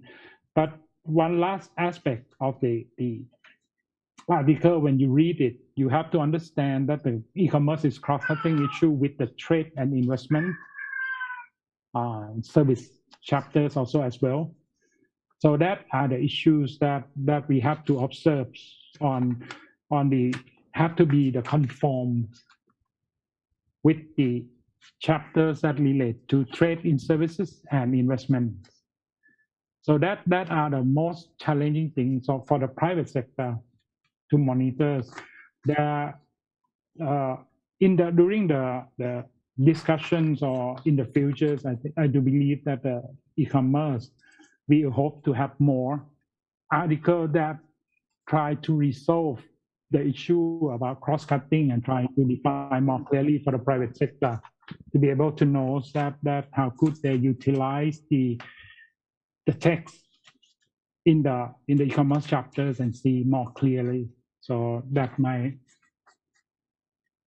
discussions, my proposal for electronic commerce chapters, and looking forward for the questions and answers. Thank you. Okay, thank you, Mr. Wanawit, and thank you to all four panelists in relation to your views in respective to the four respective chapters of RCEP agreement. Next, we will move to the Q&A session. I note that we are actually running late for time, so I would like to simply request that the answer given for the question will be roughly about 3 minutes. This is our request to the panelists. So we welcome any question from the representative from the ASEAN Embassy that is physically present at this function. As for online audience, please feel free to leave your question in the chat box.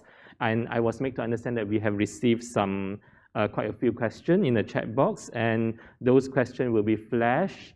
Okay, thank you. And those questions will be flashed on the screen for the ease of reference of our panelists. So let me see. So the first question that we received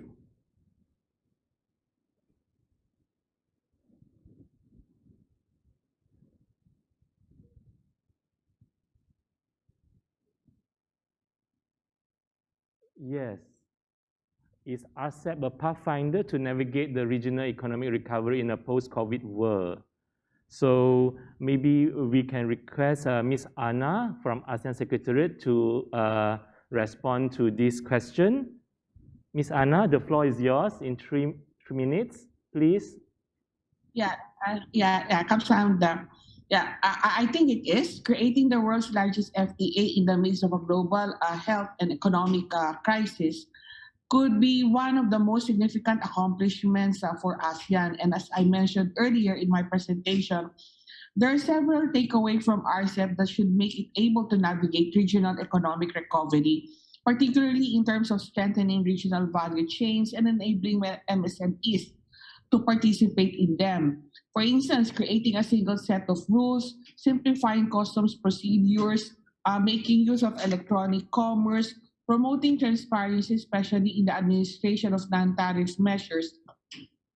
We also can't stress enough the significance of the de facto CJK FTA, which the FTA created commercial activities in ASEAN are mostly from FDIs, from CJK. So these are just some of the features of RCEP that are aimed at keeping the region more open for trade and investment, generating jobs, spurring commercial activities that hopefully could accelerate bringing the region's growth rate back to post-pandemic levels. But what is more important now is moving forward in ensuring that parties to the RCEP agreement implement their commitments faithfully and in a timely manner, and at the same time instituting structured development and economic reforms if necessary to maximize the gains from the RCEP agreement. I hope that answers your question. Okay, thank you, Ms. Anna. So, and let's see the next question. What are the expected benefits for the entry into force of RCEP agreement as the world's largest regional free trade agreement to ASEAN and Korea? So maybe we can request Dr. Oh to respond to this question. Thank you very much for the question. So according to the question, so it is the world's largest regional free trade agreement, which means the participation of very big economies is mentioned. So I want to focus on that when I give you the answer. So many countries are participating and whose economies are significant sizes. So I believe that we can expect a kind of network effect. So when you join the network, you can gain many expected benefits like the increase of the trade and investment within the region, as well as strengthen the economic cooperation, GVC. And then when you do not participate in this agreement, as this is the big size mega FTA, what can I say? You can expect something that is opposite from the expected benefits. And also, as this is the big size mega FTA, as I said, that this is the alive FTA, so we can talk about how to upgrade the provisions for the trade in goods and services. So I'm sure that you can gain a lot of things by participating in this kind of agreement. Okay, thank you, Dr. O. Next, let's see. Comparing trade in goods chapter between AKFTA and RCEP, what are the main differences upgrade that incorporated into RCEP to provide support for member countries in global and regional supply chain? So for this question, maybe Professor Kim, maybe you can provide some response to this question.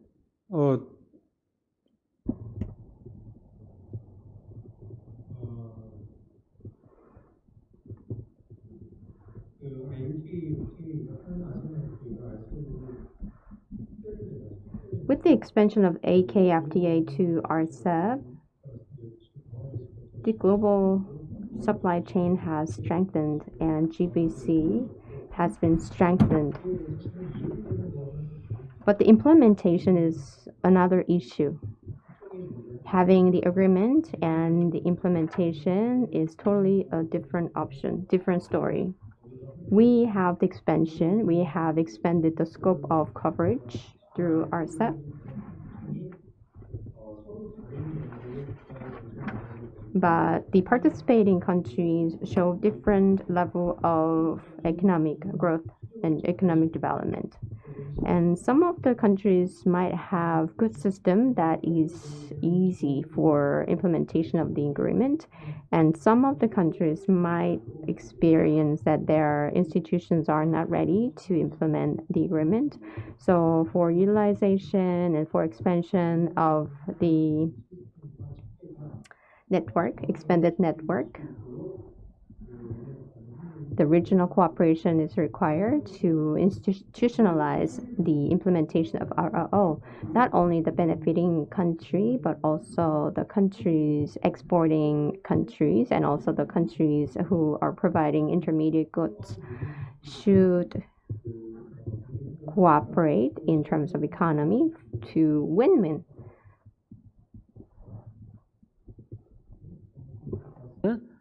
And next question. Yes, how will the new rules on regional accumulation and tariff differentiation be beneficial to ASEAN and Korea? So maybe Ms. Cheska, would you like to provide some views with regards to this question? Thank you, Joseph, and thank you for this question. Definitely, the new rules on accumulation will make ASEAN member states and Korea a more attractive investment destination and will really establish the region as a very strong manufacturing hub. Imagine a company that sets up in an RCEP party will have access to so many countries with just the use of one agreement. So this regional accumulation aspect will be very beneficial. And countries like the Philippines, which have access to GSP markets such as the US and the EU, become even more attractive investment destinations for manufacturing. So RCEP does not just help boost trade between ASEAN and Korea and the members of RCEP, but also with the rest of the world. With respect to tariff differentials, this was really put into place to discourage and prevent circumventions, and members of RCEP are currently discussing the implementing arrangements, as we understand that there are some complications and gray areas in the current rules. So we expect to have that out as soon as possible to help guide our businesses on how to interpret tariff differential as they use RCEP and really help them use the agreement. Thank you. Okay, thank you, Ms. Cheska. Let's see the fifth question. Yes. How does the RCEP agreement allow countries at different level of readiness to have stage implementation, especially with regards to elements that go beyond the WTO TFA? So, Mr. Cho? 네, 앞서 말씀드렸던 I believe that my presentation discussion already answered this question. I want to highlight once again that not only Korea, but also other countries like Japan or China have a kind of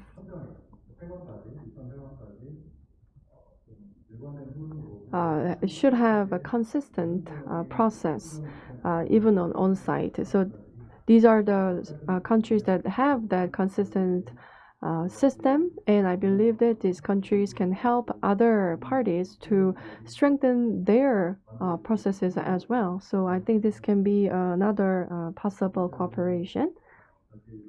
And secondly, I believe that the government-to-government cooperation is necessary, but at the same time, the cooperation among private companies will be important. Like within our association, we are cooperating with the Ministry of Trade of Korea to operate a kind of FTA-related center. And we operate call center, and we provide online and offline consulting services as well.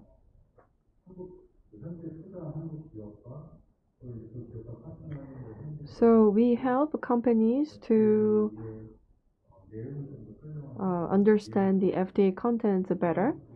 For example, in our promotion or educational and training sessions. So I believe that we can utilize these kind of economic cooperative tools. And only when we can do this together, I believe that we can provide more business opportunities in both Korea and ASEAN. We need such a cooperative system and then the regulations that we can follow within our region. Thank you very much. Okay, thank you, Mr. Cho. Next, let's see.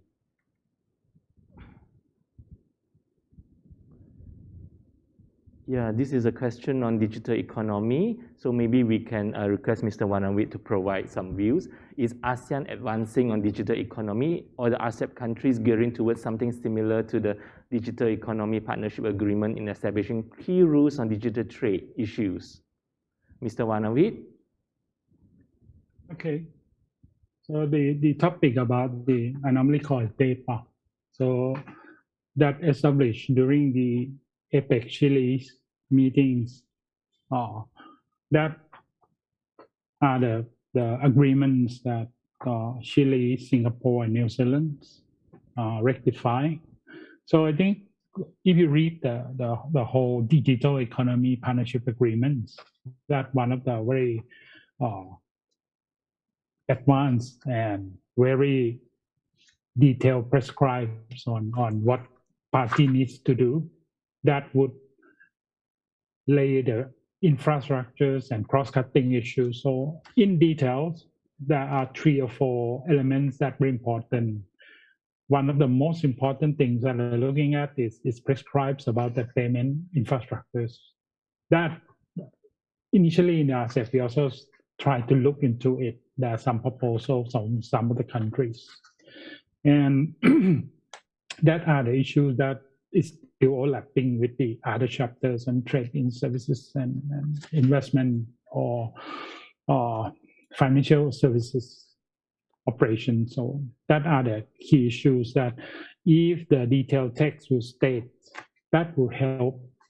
And I do think that the DEPA or Digital Economy Partnerships Agreement is something that ASEAN should look to it, that how could we unify or collaborate together on see what are the articles that could be able to accept and adopt. And I've been talking about financials already. The legal framework is very tight and more details on for example, the ancestral have been specified very clearly about the electronic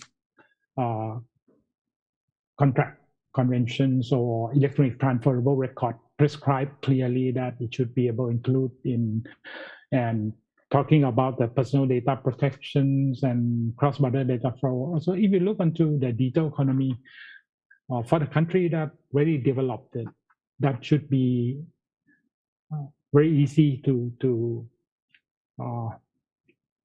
adopt or see the benefit of the agreements for the country that still emerging among these 15 countries. So even the ASEAN, it's already challenging for them. There are a lot of footnotes, things that we need to try to fix. I think the modalities of working towards the digital economy is there, but I personally believe that the DEPA will be very challenged to be able to accept for the entire ASEAN as consensus on the text.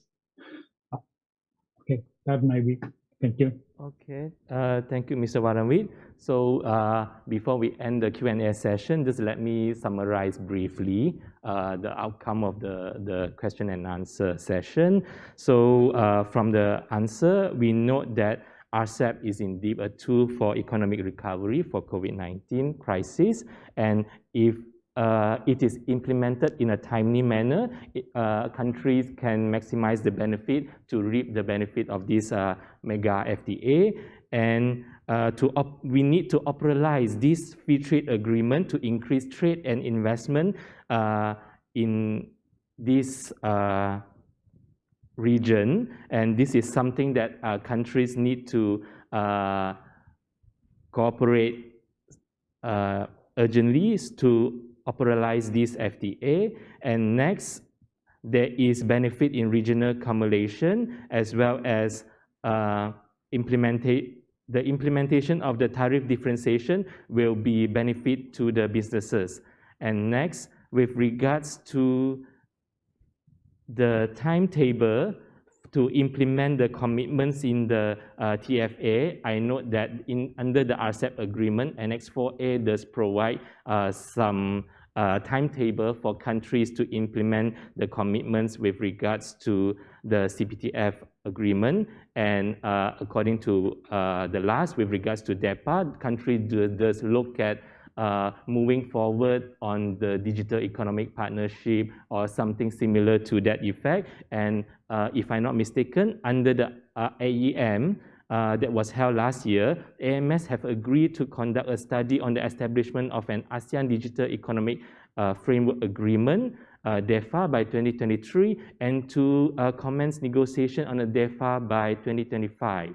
So these are some of the additional elements that I can add on in addition to the answer given by the panelists.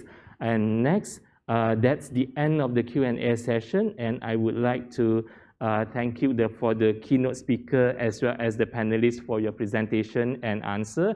We do hope that the audience and the online viewer will be able to gain some insights in relation to the RCEP agreement, its benefit and its implication to the business community, in particularly in relation to the 4 chapters that we have deliberated on today. Next, allow me to pass back the floor to the MC. Thank you. Now, this calls for the end of the ASEAN-Korea Trade and Investment Roundtable 2022. Thank you all the speakers and participants for your valuable time by joining us today. We hope our online viewers gained insightful information throughout the presentations and roundtable discussion. Have a great evening, and we hope to see you again soon. Thank you. 이것으로 2022년 한아시안 무역투자 라운드테이블을 마치도록 하겠습니다. 참여해주신 모든 분들께 진심으로 감사드립니다.